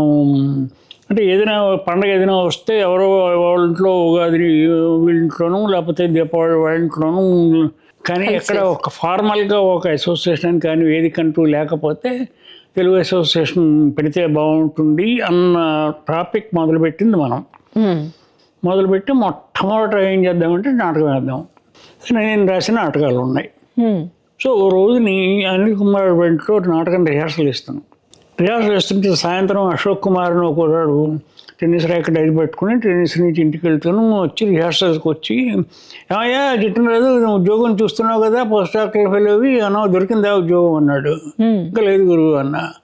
ఎందుకంటే మళ్ళీ ఒకసారి రెజ్యూమే మా వాళ్ళు ఏవో ఉద్యోగాలు చూస్తున్నారు మా కంపెనీ వాళ్ళు అని చెప్పేసి నా రెజ్యూమే పెట్టుకెళ్ళి వాళ్ళ కంపెనీలో వాళ్ళు సబ్మిట్ చేస్తే 10 రోజులు నాకు ఇంటర్వ్యూ వచ్చింది. I got my first professional job. So happen same day నాకు న్యూయార్క్ లాంగ్ ఐలాండ్ నుంచి ఇంకో జాబ్ కూడా వచ్చింది. బట్ అప్పటికి హ్యూస్టన్లో సెటిల్ అయ్యాను కాబట్టి ఎండబ్ల్యూ కెలాగ్ రీసెర్చ్ అండ్ డెవలప్మెంట్లో ల్యాబొరేటరీలో లీడ్ ఇంజనీర్గా నేను ఉద్యోగంలో చేరా. అంటే 1.5 years పోస్ట్ డాక్టర్లు అయిన తర్వాత అది మానేసి మా ఫాజల్ హుస్సేన్ గారికి గుడ్ బై చెప్పేసి ఓహో, అప్పటి వరకు ఆయన దగ్గరే అలాగే వరకు ఆయన దగ్గర గడిపేశాం. ఉద్యోగంలో చేరిన తర్వాత 5 ఏళ్ళు 6 ఏళ్ళు అయిన తర్వాత ఇక ఈ company type job started getting to me. పొద్దున్న 7 వెళ్ళిపోవాలి ఉద్యోగానికి, సాయంత్రం 5 దాకా పని చేయాలి. ఆ ఫీలింగ్ ఎవరికో పని చేస్తున్నాం, వాడు ఇచ్చిన పే చెక్ తీసుకోవాలి, ఆ ఫీలింగ్ మనకి నచ్చలా. ఎందుకంటే అంతవరకు ఇండిపెండెంట్గా ఉన్నాను.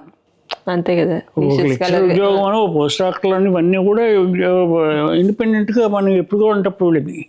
ఎప్పుడైతే ఆ బుర్ర అలా పనిచేయడం మొదలెట్టిందో then I started looking at how to be on my own. ఆ టైంలో మా బాస్ ఒకసారి నన్ను పిలిచి ఇలాగ నుంచి, ఏమోగా మనకు వచ్చిన గొడవ వచ్చింది, ఇక్కడ ఈ ల్యాబొరేటరీ వాళ్ళు కట్ డౌన్ చేద్దాం అనుకుంటున్నారు, సో నీ లెక్క ప్రకారం ఎవరెవరిని వరుసగా లే ఆఫ్ చేయాలో చెప్పు, లిస్ట్ ప్రకారం వెళదాం అన్నాడు. అంటే నా పేరు మొట్టమొదటి చెప్పా, ముందు నన్ను లే ఆఫ్ చేయాలి. అదేమిటన్నాడు, అంటే నాకు విసుగు వస్తుంది, నువ్వు ఈ వంక పెట్టుకున్న లే ఆఫ్ చేస్తే నేను పెడతాను. అప్పటికే నేను హెడ్ ఒక ఏడాది ముందు నుంచి how to be an independent consultant అని బుర్రలో ఉన్నాయి ఆలోచనలు. So I started a consulting company. ఎవరితోటి? ఒకటి ఇందాక చెప్పిన అశోక్ కుమార్, నాకు ఉద్యోగం ఇప్పించిన అశోక్ కుమార్ ఒక పార్ట్నరు. మా గ్రూప్లో లోల్ ఫ్రీలీ అని చెప్పేసి అతను అమెరికన్ సీనియర్ మ్యాన్, అతను, మేము ముగ్గురం పార్ట్నర్స్ కింద టెక్నాలజీ కన్సల్టింగ్ కంపెనీ అది స్టార్ట్ చేసాం. ఒక విధంగా చెప్పాలంటే that was way head of it's time. Okay, ఇప్పుడైతే ఇంకా బాగా నడిచేదేమో కానీ. అంటే అప్పుడు ఇప్పట్లాగా కంప్యూటర్లు లేవు, కమ్యూనికేషన్స్ లేవు. అప్పుడు business concept it's not very unique, but very few people practising it. యునీక్నెస్ ఎందుకు లేదు అంటే concept is very simple. Lot of Indian companies including Tatas and Birlas, who are looking for new technologies from US. ఇండియాలో expand అవ్వడానికి American టెక్నాలజీని they want to either beg borrow or steal. అదే అదే at the same time వాళ్ళు చేసే products they want to be marketed in US. So your only talking production items. ఒక chemical కానీ, ఒక ప్రోడక్ట్ కానీ, ఒక డ్రిల్లింగ్ బిట్ కానీ, ఒక ఆయిల్ ఫీల్డ్ ఇండస్ట్రీ చాలా పాపులర్గా ఉండేది ఆ రోజుల్లోనూ. ఓఎన్జీసీ చాలా పాపులర్గా ఉండేది. సో ఆ కాంటెక్స్ట్లో మై కన్సల్టింగ్ కంపెనీ, నాకు ఇండియాలోనూ కాంటాక్ట్స్ ఉన్నాయి, ఇక్కడ కాంటాక్ట్స్ ఉన్నాయి కాబట్టి we will be able to do both, help American companies sell their technology to India and sell Indian products to US company. That was the concept. Problem Indians తో ఏంటంటే, Indians are the worst people in terms of dealing in business. ప్రపంచంలో ఎవరైనా నమ్మచ్చు. ఇప్పుడు కాదు నేను చెప్పేది, నేను 40-50 ఏళ్ళ మాట చెబుతున్నాను. ఇప్పుడున్నంత ప్రోగ్రెసివ్గా అసలు ఇండియన్ థింకింగ్ ఆ రోజుల్లో లేనే లేదు. అప్పుడు cost of entry to business is very high. ఇప్పుడైతే ఓ ల్యాప్టాప్ పెట్టుకుని ఇంట్లో కూర్చుని వ్యాపారం చేసుకోవచ్చు. అప్పుడు అలా కాదు, పెద్ద పెట్టుబడి కావాలి, ఇన్ఫ్రాస్ట్రక్చర్ కావాలి, ఆఫీస్ కావాలి, చాలా చాలా తతంగాలు ఉన్నాయి. ఇండియన్స్తో ఉన్న ప్రాబ్లం ఏంటంటే, ఎదురుగుండా కూర్చుని మాట్లాడతాం, both agree on total complete contract, కాగితం మీద రాసుకుంటాం, సంతకాలు పెడతాం. డిఫరెన్స్ అలా ఒక అమెరికన్ అయితే ఆ కాంట్రాక్ట్ ప్రకారం చేస్తాడు, ఇండియన్ అయితే ఎగ్జాక్ట్ ఆపోజిట్ చేస్తాడు. The concept of an Indian contract is how not to do that contract. దౌర్భాగ్యం అంతే. ఆ రోజుల్లో బిజినెస్ అంటే ఏమిటంటే, అవతల వాడిని ఎలాగ మనం గోల్మాల్ చేయగలము. దీనికి ఎగ్జాంపుల్ చెప్తాను. ప్రోలర్ కంపెనీ అని ఒకటి ఉండేది యూఎస్లో. They are the largest accumulators of stainless steel scrap. India వాళ్ళు they are very major importers of steel scrap. ఇండియాలో ఏంటంటే ఈ రీరోలింగ్ మిల్స్కి, వీటికి వాటికి, బెంగళూరు ఏరియా అన్ని చోట్ల కూడా స్టీల్ స్క్రాప్ ఇంపోర్ట్ చేసుకుంటారు. సో నాకు ఈ టెక్నాలజీ ఎక్స్పోర్ట్ దీంట్లో కాబట్టి నాకు స్టీల్ రోలింగ్ మిల్స్ వాళ్ళు చాలామంది తెలుసు. కాబట్టి వాళ్ళు నన్ను ఒరే అబ్బాయి ఏమైనా సరే ఈ ప్రోలర్ అన్నవాడి దగ్గర నుంచి మన స్టీల్ స్క్రాప్ ఇంపోర్ట్ చేసుకోవడానికి ఇండియాకి నాకు కాంట్రాక్ట్ సంపాదించగలవా అంటే I started calling the prowler company for appointment. నెలల పాటు 2 నెలల పాటు నేను ఎవ్రీ ఆల్టర్నేట్ డే పిలిచినా కూడా nobody is even returning my phone calls. అప్పుడు ఏం చేశానంటే ఒక ప్రొఫెషనల్ ప్రపోజల్ రాసి పంపించాను, రిటర్న్ ప్రపోజల్ టు ప్రోలర్ ఇంటర్నేషనల్. అది went to the president of the company, Mr. Prowler himself. వాడు చూసి ఏదో ప్రపోజల్ బాగానే ఉంది, కాల్ ఏమైందని చెప్పేసి asked me to come in for an interview. ఇప్పుడు పాష్ ఆఫీసు వ్యవహారం అంతా లోపలికి వెళ్ళాం, కూర్చున్నాం. Doctor Vanguri, before we start let me ask you a question అన్నాడు. అంటే వాట్ ఈజ్ ఇట్ అంటే, why is that every Indian who calls me is related to Indira Gandhi? అదేంటి? I don't understand నాన్న. చెప్పుకొచ్చాడు. నన్ను వారానికి 10 మంది ఇండియన్ స్టీల్ స్క్రాప్ కావాలని పిలుస్తారు. I have steel scrap. This is my price per ton. If you want to buy, this is buy. But these Indians call me and say that he is a cousin of Indira Gandhi, or Indira Gandhi's grandson is his classmate. What has that got to do with my price? అసలు నేను చేయవలసిన బిజినెస్కి ఇందిరాగాంధీకి ఏంటి సంబంధం అంటే వాడికి చెప్పాల్సి వచ్చింది. ఒరే మా దేశం ఏమిటనుకుంటున్నావు నువ్వు, రేటుకి కావాలి, మీకు మాకు చాలా తేడాలు ఉన్నాయి అని వాడికి చిన్న ఎక్స్ప్లెనేషన్ ఇచ్చాను. వాడికి let me ask you a question అని నేను అడిగాను వాడిని. Why do Americans always say that time is essential, so if you say your appointment it is 4 o'clock, you are at 4 o'clock. If you want to deliver the product 5 o'clock, you deliver the product at 5 o'clock. Why are you in a rush? అని అడిగాను. Why are you not in a rush అన్నాడు. అంటే that's the difference between orientals and occidentals. Orientals believe in rebirth. We have all the time in the world. Occidentals don't believe, so you're in a hurry. So if you want to do it right now. So అలాంటిదే ఇందిరాగాంధీ వ్యవహారం కూడాను. నాకు అక్కడ MNTC అని mining and natural ఏదో board ఒకటి ఉంది. ఆ బోర్డు వాళ్ళు ఎప్రూవ్ చేయాలంటే ఎవడో చెప్పాలి. ఇవన్నీ అంటే ఇండియన్స్తో బిజినెస్ చేయడం అంటే దట్ ఈస్ ఫార్మాలిటీస్. ఎక్కడ ప్రాబ్లం. కాంట్రాక్ట్ రాస్తారు, బ్రహ్మాండంగా ఉంటుంది అంతా. Question is before contract, after contract. అంతే. అలాగా సాలిడ్గా ఉండేది టాటాస్ వాళ్ళు ఉన్నారు. Absolute wonderful companies to deal with. All others. అప్పుడు ఈ టెక్నికల్ కన్సల్టింగ్ కంపెనీ ప్రాబ్లం ఏంటంటే కమ్యూనికేషన్తో అన్ని టెలెక్స్లో ఉండేవి. Cash flow is always negative with India. అటు నుంచి డబ్బులు రావు, ఇటు నుంచి ఖర్చే. అప్పుడు అది మానేసి, this is not the way. I have to have a business that has roots and makes money in this country. Then I started looking for acquiring an existing company instead of starting from zero. ఎందుకంటే అప్పటికి చాలా ఖర్చు పెట్టాం. So ఈ consulting company తోటి India business మూలాన చాలా నష్టపోయాను. అప్పుడు కూడా ఆఖరి క్షణంలో డబ్బులు ఎందుకు చేసుకున్నానో కూడా చెప్తా. Government of India called for purchasing 3 oil rigs, total about $50 million. So మేము బిడ్ చేసాం. నేను ఇండియాకి రిప్రజెంట్ చేస్తూ ఈ స్కైటాప్ బ్రూస్టర్ కంపెనీకి. I met Rajiv Gandhi in that connection by the way. ఈ ఫైనల్ లెగ్లోకి United States and another country వచ్చారు. ఫైనల్కి వచ్చినప్పుడు రాజీవ్ గాంధీ మీటే డిసైడ్ చేస్తాడు.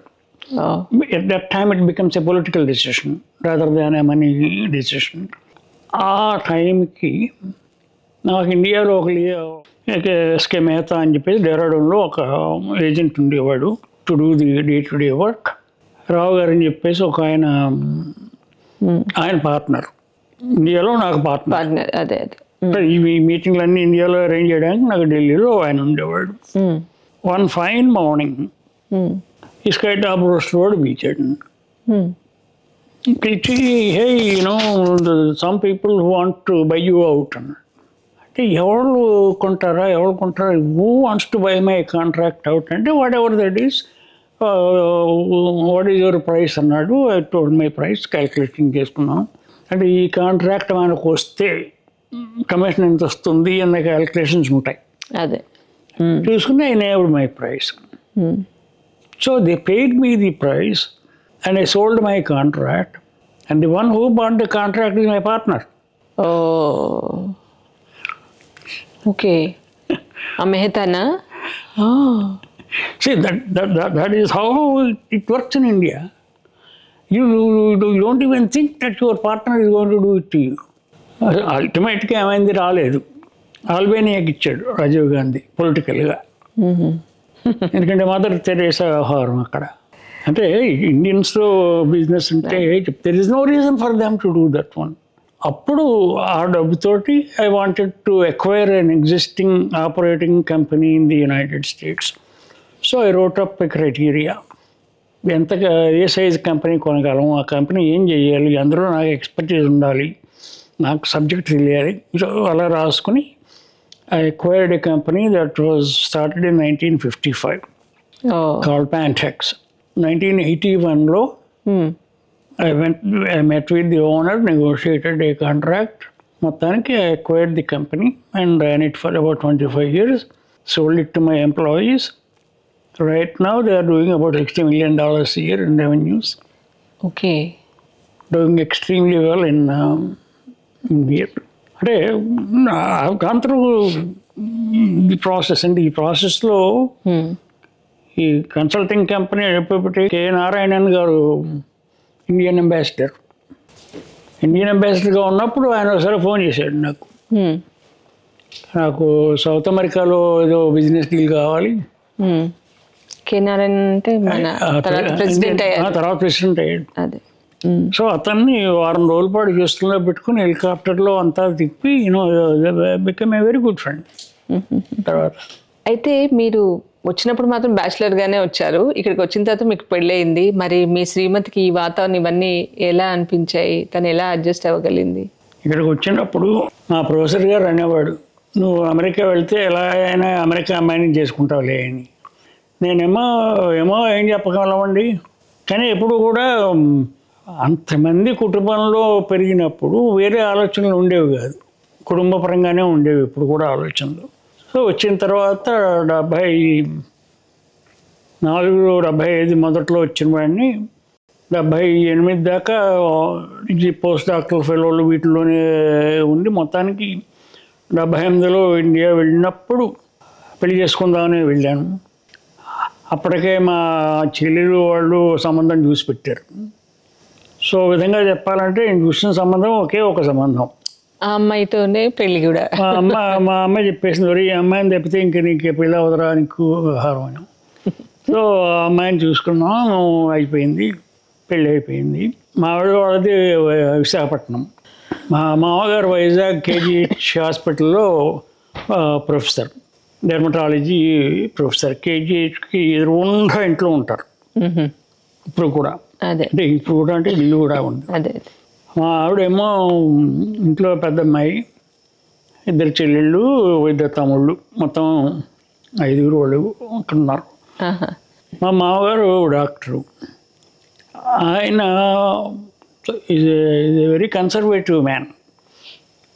ఎంత కన్సర్వేటివ్ అంటే కుటుంబం వ్యవహారం దీంట్లో ఉండాలి తప్పితే ఈ అమెరికాలు ఆయనకి నైజ్ అంతా. ఎందుకంటే అమెరికా పెళ్లి కొడుకు గురించి అప్పటికే ఘోరమైన వార్తలు విని ఉంటారు. వీడు అక్కడ పెళ్ళం ఉంటుంది, ఇక్కడ పెళ్ళం ఉంటుంది, ఇలాంటివన్నీ ఇప్పుడు కూడా అంతే. అలాగే ఇక అమెరికా పెళ్లి కొడుకు ఏమైనా అని చెప్పేసి ఆయన భీష్మించి కూర్చునేవాడు. మొత్తానికి ఎలాగైతేనే ఆయనకి తయారు కొట్టి మొత్తానికి ఒప్పించి పెళ్లి చేసుకున్నాం. అంటే ఒక ప్యాట్రనైజ్డ్ సొసైటీలో పెరిగింది మా ఆవిడ. ఆ విధంగా మనందరూ అంతే, తల్లి తండ్రి వ్యవహారం ఒక కుటుంబ పరంగా పెరుగుతాం కాబట్టి.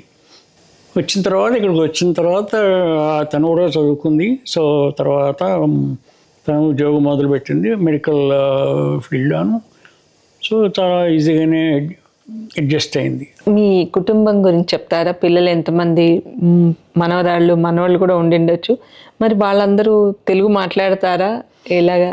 ఏదైనా ఫెయిల్యూర్ ఏమన్నా ఉందా అని నన్ను అడిగితే మా పిల్లలకి తెలుగు నేర్పలేకపోవడం అని మటుకు చెప్పగలను.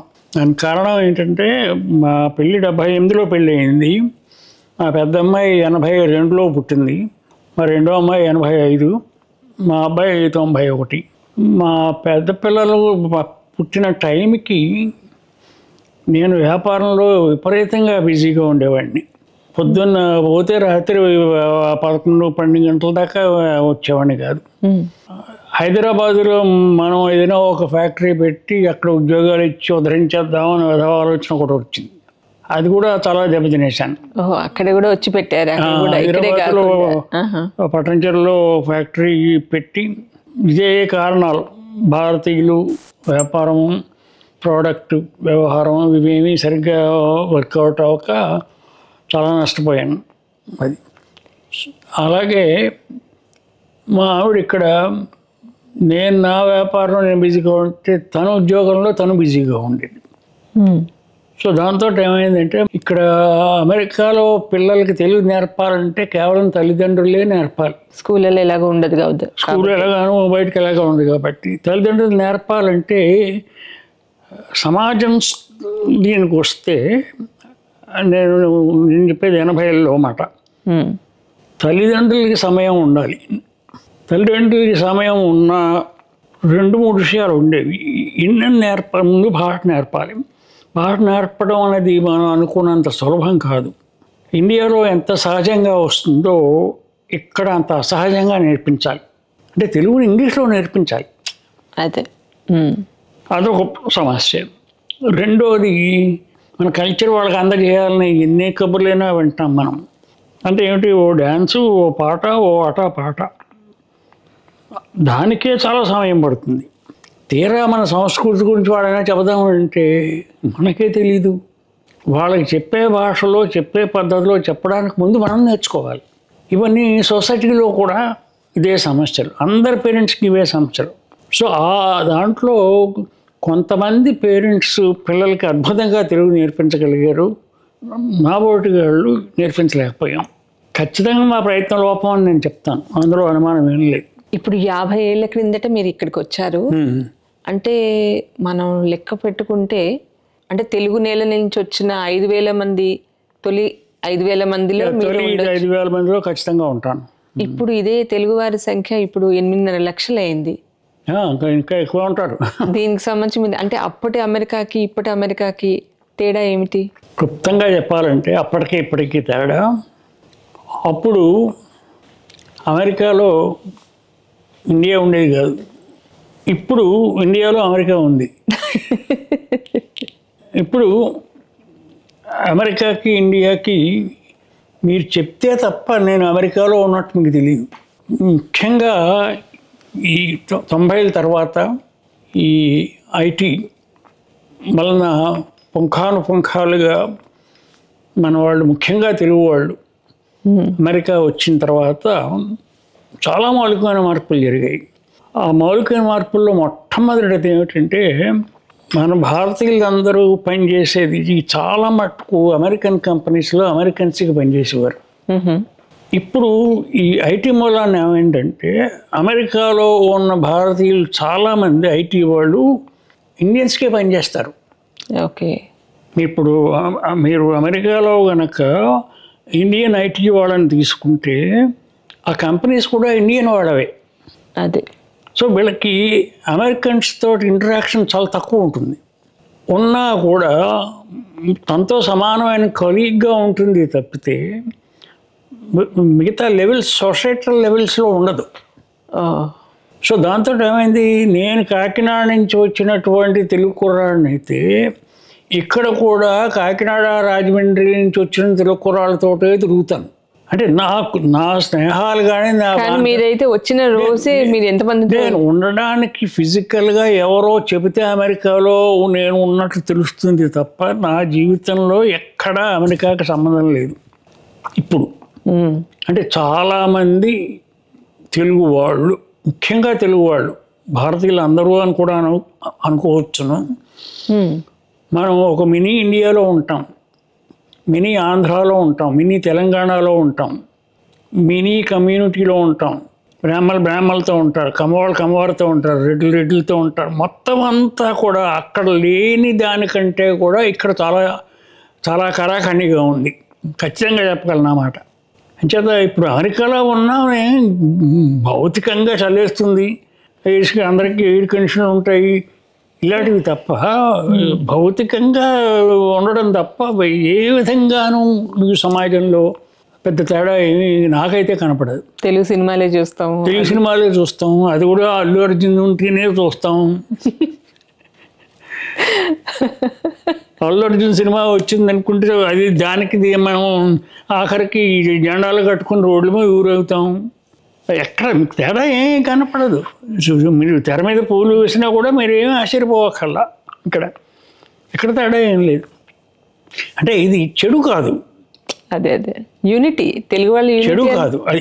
ఇది గ్లోబలైజేషన్ మూలాన, ఈ సెల్ ఫోన్ల మూలాన ఈ కమ్యూనికేషన్స్ ఎంత సులభతరం అయిపోయాయి అంటే చాలా ఆశ్చర్యం.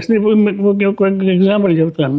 10 ఏళ్ళు అయిందనుకుంటాను అమెరికాలో మొట్టమొదటి తెలుగు టీవీ రావడం. తెలుగు టీవీ వచ్చేది కాదు. అదే సో ఎప్పుడు అసలు ఇండియన్ న్యూస్ ఏం కావాల్సి వచ్చినా కూడా తాతాలాడిపోయే రోజుల్లో మొట్టమొదటి ఎప్పుడైతే ఒక FTV ఏదో వచ్చింది, TV9 ఏదో వచ్చింది, ఎప్పుడైతే వచ్చిందో TV9లో తెలుగు న్యూస్ వింటుంటే ఆహా అనుకునేవాళ్ళం. ఇప్పుడు ప్రతి క్షణం అక్కడ న్యూస్ ఇంకా అవుతూనే ఉంటుంది. మంచు మోహన్ బాబును మంచు మనోజ్ దెబ్బలాడుకుంటూనే ఉంటారు, ఇక్కడ మనకు కనపడిపోతుంటుంది. అంత దగ్గర అయిపోయితే ఇది ఇంక అమెరికా ఏంటిది, ఇండియా ఏమిటిది, అసలు ఆ మేధాలే ఎక్కడా లేవు. ఇప్పుడు నేను కాకినాడ వెళ్తే నేను నోరు విప్పి మాట్లాడగానే వీడిది అమెరికా అంటారు నన్ను. ఇక్కడ నా యాక్సెంట్ వాళ్ళకి తెలిసిపోతుంది. వీడు ఇంకా కాకినాడ భాష మాట్లాడారు. కాకినాడలో ఉన్న వాళ్ళు మాట్లాడట్లా, వాళ్ళు అమెరికన్ భాష మాట్లాడుతున్నారు.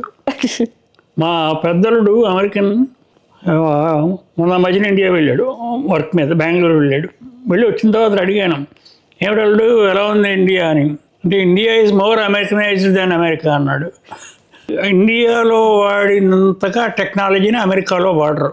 అక్కడ మీరు కూరలు వెళ్ళి దొండకాయలు కొనుక్కోవాలంటే పేపర్ అదేమిటి జీపే, 10 రూపాయలకి. సో అంచేత టెక్నాలజీని ఇండియా వాళ్ళు అద్భుతంగా వాడుకుంటున్నారు. సంస్కృతి పూర్తిగా పలచబడిపోయింది.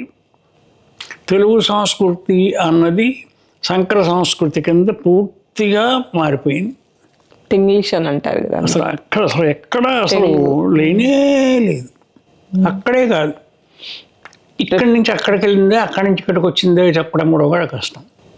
మొదట అసలు ఇక్కడ 1977లో మొట్టమొదటి న్యూయార్క్లో అమెరికాలో ఉన్న తెలుగు వాళ్ళందరూ కలుసుకుంటే బాగుంటుంది అన్న ఆలోచనతో గుత్తికొండ రవీంద్రనాథ్ గారు, కాకర సుబ్బారావు గారు వాళ్ళ ఆధ్వర్యంలో జరిగిన ఒక తెలుగు మీటింగ్కి 1500 మంది అమెరికాలో అన్ని చోట్ల నుంచి వచ్చారు. వచ్చినప్పుడు 2 రోజుల పాటు సాంస్కృతిక కార్యక్రమాలు జరిగాయి. అందులో నేను బుర్రకథ రాశాను, బుర్రకథ చెప్పాము. అయిన తర్వాత సమావేశం అయిన తర్వాత అప్పటికే అమెరికాలో 10-15 నగరాల్లో తెలుగు సంఘాలు వచ్చాయి. లాస్ ఏంజల్స్లో 72, షికాగో, న్యూయార్క్, హ్యూస్టన్ అన్ని చోట్ల కూడాను. సో తెలుగు వాళ్ళు సిగ్నిఫికెంట్ నెంబర్ అన్ని చోట్ల ఉన్నారు కాబట్టి ఈ తెలుగు సంఘాలు అన్నిటినీ కలుపుకుంటూ మొత్తం అమెరికాకి సంబంధించి ఒక అంబ్రెల్లా ఆర్గనైజేషన్ ఉంటే బాగుంటుంది అన్న ఆలోచన అప్పుడు వచ్చినప్పుడు ఒక 7 డైరెక్టర్స్ కిందకి ఎన్నుకున్నారు. అంటే ఒక అంబ్రెల్లా ఆర్గనైజేషన్ ఫామ్ చేయడానికి ఇనీషియల్ బోర్డ్ ఆఫ్ డైరెక్టర్స్ కింద అందులో నేను ఒకడిని. సో రవీంద్రనాథ్ గారు, సుబ్బారావు గారు, తేళ్ల తిరుపతయ్య, తుమ్మల మాధవరావు, నేను, వెల్లుల్లి బసయ్య గారు, మేము అందరం కలిపి అప్పుడు ఆలోచన వచ్చినది, ఫామ్ అయింది Telugu association of North America, TANA. 77 ఏడాది ఆఖరికి 78లో అనుకుంటాను అది ఇన్కార్పొరేట్ చేశారు. మొట్టమొదటి తానా కాన్ఫరెన్స్ డిట్రాయిట్లో 78లో జరిగింది. ప్రతి 2 ఏళ్ళకి ఒకసారి జరుగుతోంది. ఈ తానా వాళ్ళు వేసే ఆ రోజుల్లో స్థానిక పత్రికలు ఉండేవి. అంటే తెలుగు పలుకు అని హ్యూస్టన్లో మధురవాణి ఆయన మొదలుపెట్టింది, షికాగోలో అన్ని చోట్ల. ఈ తెలుగు పత్రికల్లో రాయడానికి కథలు కమామిషులు స్థానికంగా ఉండే రైటర్స్ రాసేవారు. తానా సావర్ణీలో రాసేది నేషనల్ వైడ్ అందరూ రాసేవారు. సో కొంచెం ఏదైనా ఒక కథ రాసినా కవితను రాసినా ప్రచురణ అవకాశాలు వీటిల్లో ఉండేవి. స్థానికంగా ఉండేది, తానా పత్రికల్లో ఉండేది. అందరూ కలుసుకునే అవకాశం కేవలం ఒక్క తానా సభలు జరిగినప్పుడు మాత్రమే ఉండేది. అంటే 2 ఏళ్ళకి ఒకసారి కలుసుకునేవారు. 2 ఏళ్ళకి ఒకసారి. కాలక్రమేణా ఏమైంది, ఈ తానా సభల్లో 3000 మంది, 4000 మంది, 5000 మంది రావడం మొదలుపెట్టి ఈ నాయకత్వానికి కావడానికి సాంస్కృతిక సంఘమే కానీ సినిమా వాళ్ళ మీద మోజు, రాజకీయ నాయకుల మీద అవసరం, ఈ రెండూ కలిపి ఈ సంఘాలన్నింటినీ దారి మళ్లించడం అంటే వాటికేసి ఎక్కువ దారి వెళ్ళింది. మన వాళ్ళకి ఆధ్యాత్మికం మీద దేవుడు, భయం, భక్తి, గుళ్ళు, గోపురాలు, ప్రవచనాలు వీటి మీద చాలా ఆసక్తి. 4వది నగల దుకాణాలు. అందరికీ పట్టుచీరలు కొనుక్కోవాలి, నగలు కొనుక్కోవాలి, ఈ వ్యవహారాలన్నీ. సో ఇవన్నీ 5-6 వేల మందికి క్యాటర్ చేయాలంటే ఈ సంఘాలన్నీ కూడా వాటి మీద ఎక్కువ ఫోకస్ చేసేది. సో ఈ మొత్తం 2 రోజుల సమావేశంలోనూ ఓ గది ఇచ్చేవారు. ఇంకో ఈ మాత్రం ఉంటుంది గది. ఈ గదిలో రచయితలందరినీ సాహిత్య వేదిక అని పెట్టి అందులో పెట్టేవారు. పొద్దుంచాక 3, 4, 5, 6 మాట్లాడేవారు. కానీ జనం ఉండేవారు కాదు. మాట్లాడేవాడు వాడు వెళ్ళాము, వాడు కూతురు వాళ్ళే తప్పితే. ఎందుకంటే అందరూ నగల దుకాణాల్లో ఉంటారు, స్వామీజీ ప్రవచనాల్లో ఉంటారు, సినిమా వాళ్ళ చుట్టూ ఫోటోలు తీయించుకుంటూ అక్కడ ఉంటారు. ఇది నన్ను చాలా బాధించింది.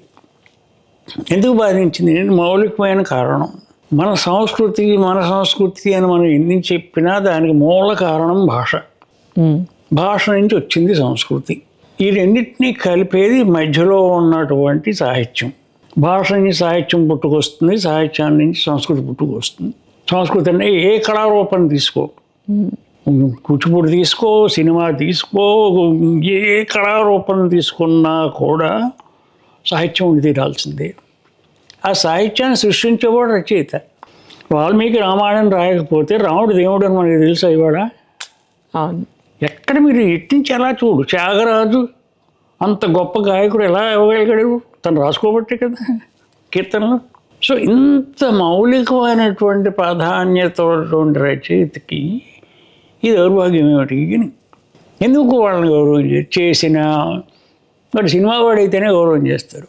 నువ్వు సీతారామ శాస్త్రి అయి ఉండాలి, దానికల్లా భరణ అయి ఉండాలి, చంద్రబోస్ అయి ఉండాలి, అప్పుడు పిలుస్తారు. మామూలుగా అయితే కుదరదు. సో ఇది నాకు చాలా చేసింది. అది కాలక్రమేణా పెరిగిన తర్వాత 91లో తన విడిపోయి ఆట వచ్చింది. అప్పుడు కూడా పరిస్థితి మారల. సాహిత్యం మీద ఏమీ ఇంపాక్ట్ లేదు దానివల్ల ఎక్కడ కూడా. ఈ పరిస్థితుల్లో మనం ఏం చేయగలం, వాళ్ళు ఏం చేయరు అర్థమైపోయింది మనకి. అప్పుడు వచ్చినటువంటి ఆలోచన ఈ వంగూరి ఫౌండేషన్ అనాలి. సో ఆ ఆలోచన ప్రధానమైన సారాంశం ఏమిటంటే, సినిమా వాళ్ళు, రాజకీయ వాళ్ళు వీళ్ళెవళ్ళు లేకుండా కేవలం సాహిత్యం మీద ఆసక్తి ఉన్నవాళ్ళు, రచయితలందరికీ ఒక వేదిక ఉండాలి. ఆ వేదిక మనం కల్పించగలిగితే అందరూ ఒక సాహిత్య ప్రపంచం సృష్టించినట్టు. అదే మనకి అమెరికాలో సాహిత్య ప్రపంచం ఉందని ఎలా తెలుసును అంటే, నేను అప్పటికే మధురవాణి పత్రిక నడిపేవాడిని కాబట్టి తానా పత్రికకి నేను మొట్టమొదటి రోజు నుంచి కూడా నేను ఎడిటర్గా నా దగ్గర అందరి దగ్గర పనిచేశాను కాబట్టి ఏ ఊళ్ళో రచయితలు ఉన్నారో నాకు తెలుసు. షికాగోలో రచయితలు ఎవరు, లాస్ ఏంజల్స్లో మొత్తం అన్ని చోట్ల ఉన్న రచయితలు అందరూ నాకు తెలుసు కాబట్టి అందరితోటి మాట్లాడాను. మనకు ఒక సాహిత్య ప్రపంచం ఇక్కడ మనం అందరం ఉన్నాం. మనకి న్యాయం జరగట్లేదు, గౌరవం జరగట్లేదు, ఆటలో అడ్డుపండుగా చూస్తున్నారు. మనం ఇలా చేయగలమా అన్న ఆలోచనతో 94లో విజయవాడ నుంచి ఒక పెద్ద ఆయన శాస్త్రి గారు పిలిచి, ఇక్కడ మేము అఖిల భారత తెలుగు రచయితల సమ్మేళనం పెడుతున్నాం విజయవాడలో, దానికి నువ్వు ఆహ్వాన సంఘం అధ్యక్షుడిగా ఉండాలి అన్నారు. అంటే అబ్బో ఇదేదో బాగానే ఉందిరా అనుకుని అప్పుడు మనం అమెరికాలో ఉన్నాం కాబట్టి పిలిచారు. నేను అప్పటికేదో 2-3 కథలు వేరేసాను కాబట్టి పిలిచారు. సో అంచేత అమెరికా గురించి మనం అక్కడ ఏం చేయగలము, అమెరికా ప్రతినిధిగా మనం వెళ్తున్నాం కాబట్టి అప్పుడు ఈ వంగూరి ఫౌండేషన్ అన్న ఆలోచనకి పూర్తి రూపం వచ్చింది. వచ్చినప్పుడు దానికి వెళ్ళడం కోసం అని చెప్పేసి అన్ని అమెరికా పత్రికలు సేకరించి అమెరికాలో రచయితలు ఎవరున్నారో అని ఒక లిస్టు తయారు చేసి 250 మందిని ఈ పుస్తకాలు ఇవన్నీ విజయవాడ పట్టుకెళ్ళి, విజయవాడలో ఆ కాన్ఫరెన్స్లో అమెరికాలో ఇంత సాహిత్య ప్రపంచం ఉంది, 250 మంది రచయితలు ఉన్నారు, ఇన్ని పత్రికలు ఉన్నాయి, వీళ్ళు ఇది రాస్తున్నారు వాడు అది రాస్తున్నారు అని చెప్తే ఆశ్చర్యపోయారు వాళ్ళు. అది అలాగా వంగూరి ఫౌండేషన్ అప్పుడు ఇన్కార్పొరేట్. ఇప్పటికి ఎన్ని పుస్తకాలు ప్రచురించారు? ఇప్పటికీ 132 పుస్తకాలు అయ్యాయి. ఇక్కడ రాసిన వాళ్ళైనా? అంత ఇంచుమించు అదే. మీ ఇంట్లో ఎక్కడ చూసినా కూడా బాపు గారి పెయింటింగ్స్ కనిపిస్తున్నాయి. బాపు రమణ గారితో మీకు అనుబంధం ప్రత్యక్షంగా ఉన్నట్టుంది. బాపు గారితో అనుబంధం ఎలా వచ్చిందంటే 1989లో హ్యూస్టన్లో తానా జరిగినప్పుడు ఆ సావనీర్ సభా విశేషంచికి నేను ఎడిటర్ని. సో బాపు గారితో బొమ్మ వేయించాలి. సో ఆ వంకతో ఆయన ఫోన్ చేశాను. ఫోన్ చేస్తే ఆయన ఫోన్లోనే మీకు దెయ్యం కావాలా దేవత కావాలా అన్నాడు. అంటే దేవతే కావాలన్నారు. సో ఆయన చేత మధురవాణి బొమ్మ ఆయన వేసి ఇచ్చారు. సో అప్పటి నుంచి బాపు గారితో నాకు బాగా పరిచయాలు జరిగాయి.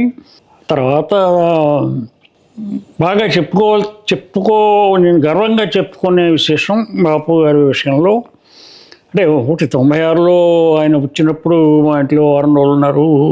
98లో ఒక ఆలోచన వచ్చింది. వంగూరి ఫౌండేషన్ తరఫున అమెరికాలో తెలుగు రచయితలందరినీ ఒక చోటకి పిలిచి ఒక సాహితీ సమ్మేళనం పెడితే ఎలా ఉంటుంది అని. సో 98లో మొట్టమొదటి తెలుగు సాహితీ సదస్సు అని అట్లాంటాలో పెట్టాం. అది ఒక చారిత్రాత్మక సందర్భం తెలుగు సాహిత్య చరిత్రలో. ఇక్కడ సుమారు 200 మంది అమెరికాలో ప్రతి ఊరు నుంచి, అందులో ఊళ్ళో ఉన్నటువంటి రచయిత నుంచి అందరూ అసలు ఏమీ అనుకోవాలా. ఆ సదస్సుకి నేను బాపు గారిని మీరు చీఫ్ గెస్ట్గా రండి. ఆయన అన్నారు నేను రాను కానీ ఎందుకంటే శ్రీకాంత్ శర్మ అని పిలువు అన్నారు. సో అలాగే ఎందుకంటే శ్రీకాంత్ శర్మ గారు, కోల్ సంపత్ కుమారాచార్య గారు, అఖిల రమాపతిరావు గారు, ఇలా గొప్ప గొప్ప వాళ్ళందరూ ఆ సమావేశానికి వచ్చిన చారిత్రాత్మక సందర్భం. అంతకుముందు 2 ఏళ్ల క్రితం బాపు గారు మా ఇంటికి వచ్చినప్పుడు మాటల సందర్భంలో ఆయన బ్యాగ్లోంచి ఒక కవర్ తీసి ఒక 36 బొమ్మలు అలా చూపించారు. చూపించి రాజు ఈ 36 బొమ్మలు తిరుప్పావై బొమ్మలు. ఇప్పుడు ధనుమాసం వస్తుంది. తిరుప్పావైని లక్ష్మణ యతీంద్రుల వారు తెలుగులో రాసి నాకు తిరుప్పావై బొమ్మలు వేసి పెట్టమంటే ఆయన రాసినటువంటి తిరుప్పావై ట్రాన్స్లేషన్ నేను ఒక్కొక్క దాంట్లోంచి ఒక వాక్యం తీసుకుని బొమ్మలు వేశాను. ఈ లోపు ఆయన పోయారు. సో ఈ బొమ్మలతో నువ్వు పుస్తకం వేయగలవా తిరుప్పావై అని. అయ్యో తప్పకుండా వేస్తాను గురువు గారు అని చెప్పి ఆ పుస్తకం ఈ మొట్టమొదటి ప్రపంచ తెలుగు సాహిత్య సందర్భంగా వేశాను. ఓకే. పుస్తకం బాగా రాలేదు, ఆయన చివాట్లు తిన్నాను, అవన్నీ వేరే సంగతి. అది అయిన తర్వాత 10 ఏళ్ళకి నేను మళ్ళీ ఇండియా వెళ్ళినప్పుడు నా మొట్టమొదటి పుస్తకానికి బాపు గారిని బొమ్మ వేయమన్నాను. బొమ్మ వేయమంటే ఇదిగో ఆయన ఇగో ఆయన వేసిన బొమ్మ. ఓకే. చార్లీ చాప్లిన్ చిట్టంరాజు చెప్పిన 116 కామెడీ కథలు. రమణ గారు ముందు మాట రాశారు, అద్భుతంగా రాశారు. ఈ బొమ్మ వేయడం కాకుండా స్నేహం బాగా పెరిగిన దీంట్లో మొట్టమొదటి ప్రపంచ తెలుగు సాహితీ సదస్సు చేద్దాము అని అనుకున్నాం. అది 2006 డిసెంబర్ 31, 2007 జనవరి 1, 2 రోజులు. దానికి సిగ్నిఫికెన్స్ ఏంటంటే ప్రాధాన్యత బాపు గారి మొట్టమొదటి బొమ్మ, రమణ గారి మొట్టమొదటి కథ పడి 60 ఏళ్ళు అయింది. ఓకే, ఆ సందర్భంగా బాలపత్రికలో రమణ గారి మొట్టమొదటి కథకి బాపు గారు వేసిన మొట్టమొదటి బొమ్మకి షష్టి పూర్తి. అంచేత ఈ మొట్టమొదటి ప్రపంచ తెలుగు సాహితీ సదస్సుని బాపు రమణ గారికి జీవన సాఫల్య పురస్కారం ఇస్తూ వాళ్ళ మైత్రి షష్టి పూర్తి సభ అని పెట్టాం. బాపు గారి భార్య, రమణ గారి భార్యలతో సహా వచ్చారు ఒకే వేదిక మీద. అదే మొదటిసారి, అదే ఆఖరిసారి. అమెరికాకి వస్తున్నారు మన తెలుగు వాళ్ళు. వాళ్ళకి ఏమైనా సలహా సూచనలు చెప్తారా? ఇప్పుడు వస్తున్న తరం వాళ్ళని చూస్తే నాకు చాలా అసూయగా ఉంటుంది. ఎందుకంటే చాలా చాలా పరిజ్ఞానంతో వస్తున్నారు. ఇన్ఫర్మేషన్ అంతా అందుబాటులో ఉంది. ఇన్ఫర్మేషన్ అంతా అందుబాటులో ఉంది. ఓ విధంగా చెప్పాలంటే చాలా ఎక్కువ ఇన్ఫర్మేషన్ అందుబాటులో ఉంది. కానీ మీకు సమయం తక్కువ ఉండి మీరు కోల్పోతున్నది ఏమిటి అంటే మన సారస్వత సంపద. మనం ఎప్పుడు కూడా భౌతికమైన సంపద, డబ్బు దశకం గురించి ఆలోచిస్తాం, ఇళ్ళు కార్లు ఇవన్నీ ఆలోచిస్తాం. ఒక జాతికి సంబంధించిన సంపద సాంస్కృతిక సంపద. జీవితంలో అంతా డబ్బే కాదు, జీవితంలో అన్ని సుఖాలే కాదు, ఆధ్యాత్మిక సంపద. మనకి విపరీతమైనటువంటి ఆధ్యాత్మిక సంపద ఉంది మనకి. ఓ ఆదిశంకరాచార్యను, మరొకడును, దైవభక్తను, తిరుపతి వెంకటేశ్వరను, వీటితో పాటు మనకి సారస్వత సంపద ఉంది. భాష నుంచి పుట్టుకొచ్చినటువంటి సారస్వత సంపద. తెలుగు సారస్వత సంపదకి ఆది పురుషుడు నన్నయ్య గారు. అది కాలక్రమేణా శ్రీశ్రీ గారు, నారాయణ రెడ్డి గారు, సీతారామ శాస్త్రి గారు ఈ సారస్వత సంపదలో ఉన్నటువంటి పరమ అద్భుతమైనటువంటి ఆనందాన్ని ఈ తరం కోల్పోతున్నారు. మళ్ళీ నా మాట వెనక్కి తీసుకుంటా. ఈ తరంలో ఉన్నటువంటి ఐటీ వాళ్ళ మూలాన్నే సారస్వత సంపద పెరుగుతోంది. ఎలా? ఎందుకంటే ఎప్పుడైతే తెలుగుని కంప్యూటర్లోకి మనం పెట్టగలము, నేను కూర్చుని హాయిగా కంప్యూటర్లో కొట్టుకోగలను. ఇప్పుడు ఈ ఇంటర్నెట్ నిండా తెలుగు సారస్వత సంపదే. 10 ఏళ్ల కుర్రాళ్ళకి 15 ఏళ్ల కుర్రాళ్ళకి కవితలు రాయగలరు, చందోబద్ధమైన పద్యాలు రాయగలరు, కథలు రాయగలరు. ఎక్కడ చూసినా సాహిత్యమే. కానీ నియంత్రణ లేని సాహిత్యం. ఇది రాయొచ్చు, ఇది రాయకూడదు అని నియంత్రణ లేకపోవడం మూలాన పలచబడుతోంది తప్ప. అంటే ఈరోజు యువతరంలో 2 రకాలుగా ఉన్నారు. ఒకటి పూర్తిగా సారస్వత సంపదకి దూరంగా వెళ్ళిపోయిన వాళ్ళు కొంతమంది, అలిగిపోతున్న వాళ్ళు కొంతమంది. ఎవరో అడుగుతున్నారు మొన్న, ఇప్పుడు నువ్వు కథ రాసావు, నేను ఎందుకు చదవాలి అంటే చెప్పాను, నేను మాయాబజార్ సినిమా చూశాను, అద్భుతమైనటువంటి ఆనందాన్ని ఇచ్చింది మాయాబజార్ సినిమా. నేను పొందిన ఆనందాన్ని నువ్వు కూడా పొందాలని నేను చూడమని చెబుతున్నాను. ఈ కథ నాకు చాలా బాగుంది, నాకు చాలా ఆనందం ఇచ్చింది కాబట్టి నువ్వు కూడా చదువు, అదే ఇది బాగుంటుంది. అదొక్కటే కారణం, ఇంకేం కాదు. ఇప్పుడు ఈ కాలం జనరేషన్ మీరే చెప్తున్నారు, అటు ఎక్స్ట్రీమ్ ఉంటున్నారు. అంటే ఒకళ్ళేమో ఒక సైడ్ ఏమో బాగా సాహిత్య అభిలాష ఉన్నవాళ్ళు రాస్తున్న వాళ్ళు, ఒక సైడ్ ఏమో అస్సలు సాహిత్యాన్ని అంటున్నట్టుగా ఉన్నవాళ్ళు. ఇలాంటి వాళ్ళు ఉన్న నేపథ్యంలో మీ 30 ఏళ్ళుగా వస్తున్నటువంటి మీ ఒంగూరి ఫౌండేషన్ ద్వారా చాలా పుస్తకాలు ప్రచురిస్తున్నారు కదా, అలాగే సాహిత్య సభలు నిర్వహిస్తున్నారు. దాంతో మీరు ఇంకా ఏం చేశారు? గత 30 ఏళ్ళుగా ఒంగూరి ఫౌండేషన్ తరఫున ఏం చేశారు అని కనుక అడిగితే, మొదటిది కేవలం సాహిత్యానికి మాత్రమే పెద్దపీట వేస్తూ సంస్థ స్థాపించడం ఒకటైతే, అందులో గత 30 ఏళ్ళుగా ప్రతి ఉగాదికి ఉత్తమ రచనల పోటీ నిర్వహిస్తాం. ఉత్తమ కథ, కవిత, వ్యాసం. దానివల్ల ఏమైందంటే కనీసం ఒక 50 మంది కొత్త రచయితలు పుట్టుకొచ్చారు. ఓకే, అంటే సాహిత్యం ఒక చోట ఆగిపోకూడదు, కొత్త సాహిత్యం వస్తూ ఉండాలి. కొత్త సాహిత్యం పుడితేనే పురోభివృద్ధి జరుగుతుంది. దానికి మా ఉగాది రచనలు బాగా ఉన్నాయి. రెండోది పుస్తక ప్రచురణలు. పుస్తక ప్రచురణలో ప్రధానమైన ధ్యేయం ఏంటంటే విదేశాల్లో ఉన్నటువంటి రచయితల పుస్తకాలని ప్రచురించడం, ప్రోత్సహించడం. చాలామందికి పుస్తకం వేసుకోవాలని ఉంటుంది కానీ ఎలా వేసుకోవాలో తెలియదు. పైగా వాళ్ళంతా వాళ్ళు వేసుకుంటే కొంచెం ఇన్సల్టింగ్గా అనుకుంటారు. దాని బదులు ఒక సంస్థ ప్రచురిస్తే కొంచెం గౌరవపరంగా. సో ఆ లెక్కన 130 పుస్తకాలు ప్రచురించడం. ఇందులో 95లో మేము వేసినటువంటి మొట్టమొదటి అమెరికా తెలుగు కథానిక అన్నది చాలా పేరు తెచ్చింది. ఎందుకు పేరు తెచ్చింది అంటే అప్పటి వరకు అమెరికా రచయితల కథలు అక్కడ పడినవన్నీ ఉన్నాయి, కానీ మొత్తం దేశం మొత్తం మీద కథానికలు ఎలా వస్తున్నాయి అన్నది 95లో మొదలుపెట్టి ఇప్పటికి 18 సంకలనాలు వేశాం. అదే అదే అదే సో ఈ 18 సంకలనాలు చదివి కనుక అమెరికాలో కథా పరిణామం ఎలా జరిగింది 30 ఏళ్లలో తెలిసిపోతుంది. అది కాకుండా జీవనం కూడా అది కూడా తెలుస్తుంది. అంటే కథా వస్తువుల్లో, భాషలో వస్తున్న మార్పు, సమస్యల్లో. ఉదాహరణకి మొదట్లో అన్నీ కూడా నాస్టాల్జియా కథలు ఉండేవి. అయ్యో అమలాపురంలో మామిడి చెట్టు పోయింది, నువ్వు దగ్గర స్నానం చేయడం మర్చిపోయాం, అలాంటి నాస్టాల్జియా కథలు ఉండేవి. ఇప్పుడు అసలు నాస్టాల్జియా కథలు ఏమీ లేవు. రెండోది, ఇండియా నుంచి వచ్చేవాళ్ళు రాసిన కథలు, ఇక్కడ ఉండేవాళ్ళు రాసిన కథలు వేరు. రెండింటికి చాలా వస్తువుల్లోనూ భాషలోనూ కూడా చాలా తేడా ఉంటుంది. ఇప్పుడు ఇండియా నుంచి వచ్చిన ఏ కథలోనూ అమెరికా రిఫరెన్స్ లేకుండా కథ లేదు. ఎందుకంటే అందరూ అమెరికా వచ్చిపోతూనే ఉన్నారు. ఇది ఏది అమెరికా కథ, ఏది ఇండియా కథ అని చెప్పలేకుండా పోతున్నాం. ఇప్పుడు ఆ మధ్యన ఉగాదికి పొలిటికి ఒక కథ వచ్చింది, అద్భుతంగా ఉంది.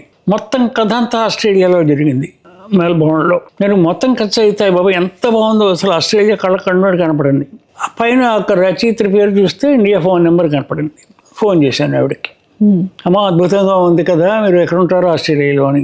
ఏదైనా మాది ఆమదాల వలస ఉంది. మరి ఆస్ట్రేలియా గురించి అంత బాగా ఎలా రాశారంటే గూగుల్లో ఉంది. అంటే ఆవిడ ఇండియాలో కూర్చుని ఆస్ట్రేలియా గురించి అంత నేర్చుకుని చదువుకుని అలా మక్కి అలా దింపగలిగింది అంటే ఏది అమెరికా కథ, ఏది ఇండియా కథ.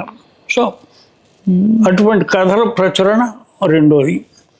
మూడోది, ఇందాక చెప్పినటువంటి అమెరికా తెలుగు సాహితీ సదస్సు ఒక్కొక్కసారి ఒక్కొక్క ఊళ్ళో చేస్తాం. మొట్టమొదటి అట్లాంటా, తర్వాత హ్యూస్టను, తర్వాత చికాగో, తర్వాత డెట్రాయిట్, తర్వాత న్యూజెర్సీ. మొన్న 13వది సిలికాన్ ఆంధ్ర యూనివర్సిటీలో ఫ్రీమాంట్లో. 14వది ఎక్కడ చేయాలని ఆలోచిస్తున్నాం. అలాగే ప్రపంచ తెలుగు సాహితీ సదస్సులు మొట్టమొదటి హైదరాబాద్లో చేసిన తర్వాత Hyderabad, Houston, London, Singapore, Australia, New Zealand, Johannesburg, నిన్నగాక మొన్న దోహా. అదే 9 ప్రపంచ తెలుగు సాహితీ సదస్సులు. ఇవి కాక హైదరాబాద్లో నెలగా తెలుగు నెలని చేస్తాం. ఇప్పటికి 192. అంటే ప్రతి నెల ఒక సాహిత్య కార్యక్రమం ఉంటుందన్నమాట, ఏదో రకంగా కార్యక్రమాలు. అంటే ఇవన్నీ ఎందుకు అంటే, ముందు చెప్పాలంటే తెలుగు బాగా వచ్చి చదవగలుగుండి నేర్చుకో అన్నీ తెలియని వాళ్ళకి అందుబాటులోకి రావడం కోసమని, ప్రోత్సహించడం కోసమని. భవిష్యత్ తరాల వాళ్ళకి చెప్పవలసింది ఏమిటంటే, ఇంత అద్భుతమైనటువంటి సంపద మనకుంది, మీరు ఎంత సమయం పెట్టినా చాలదు.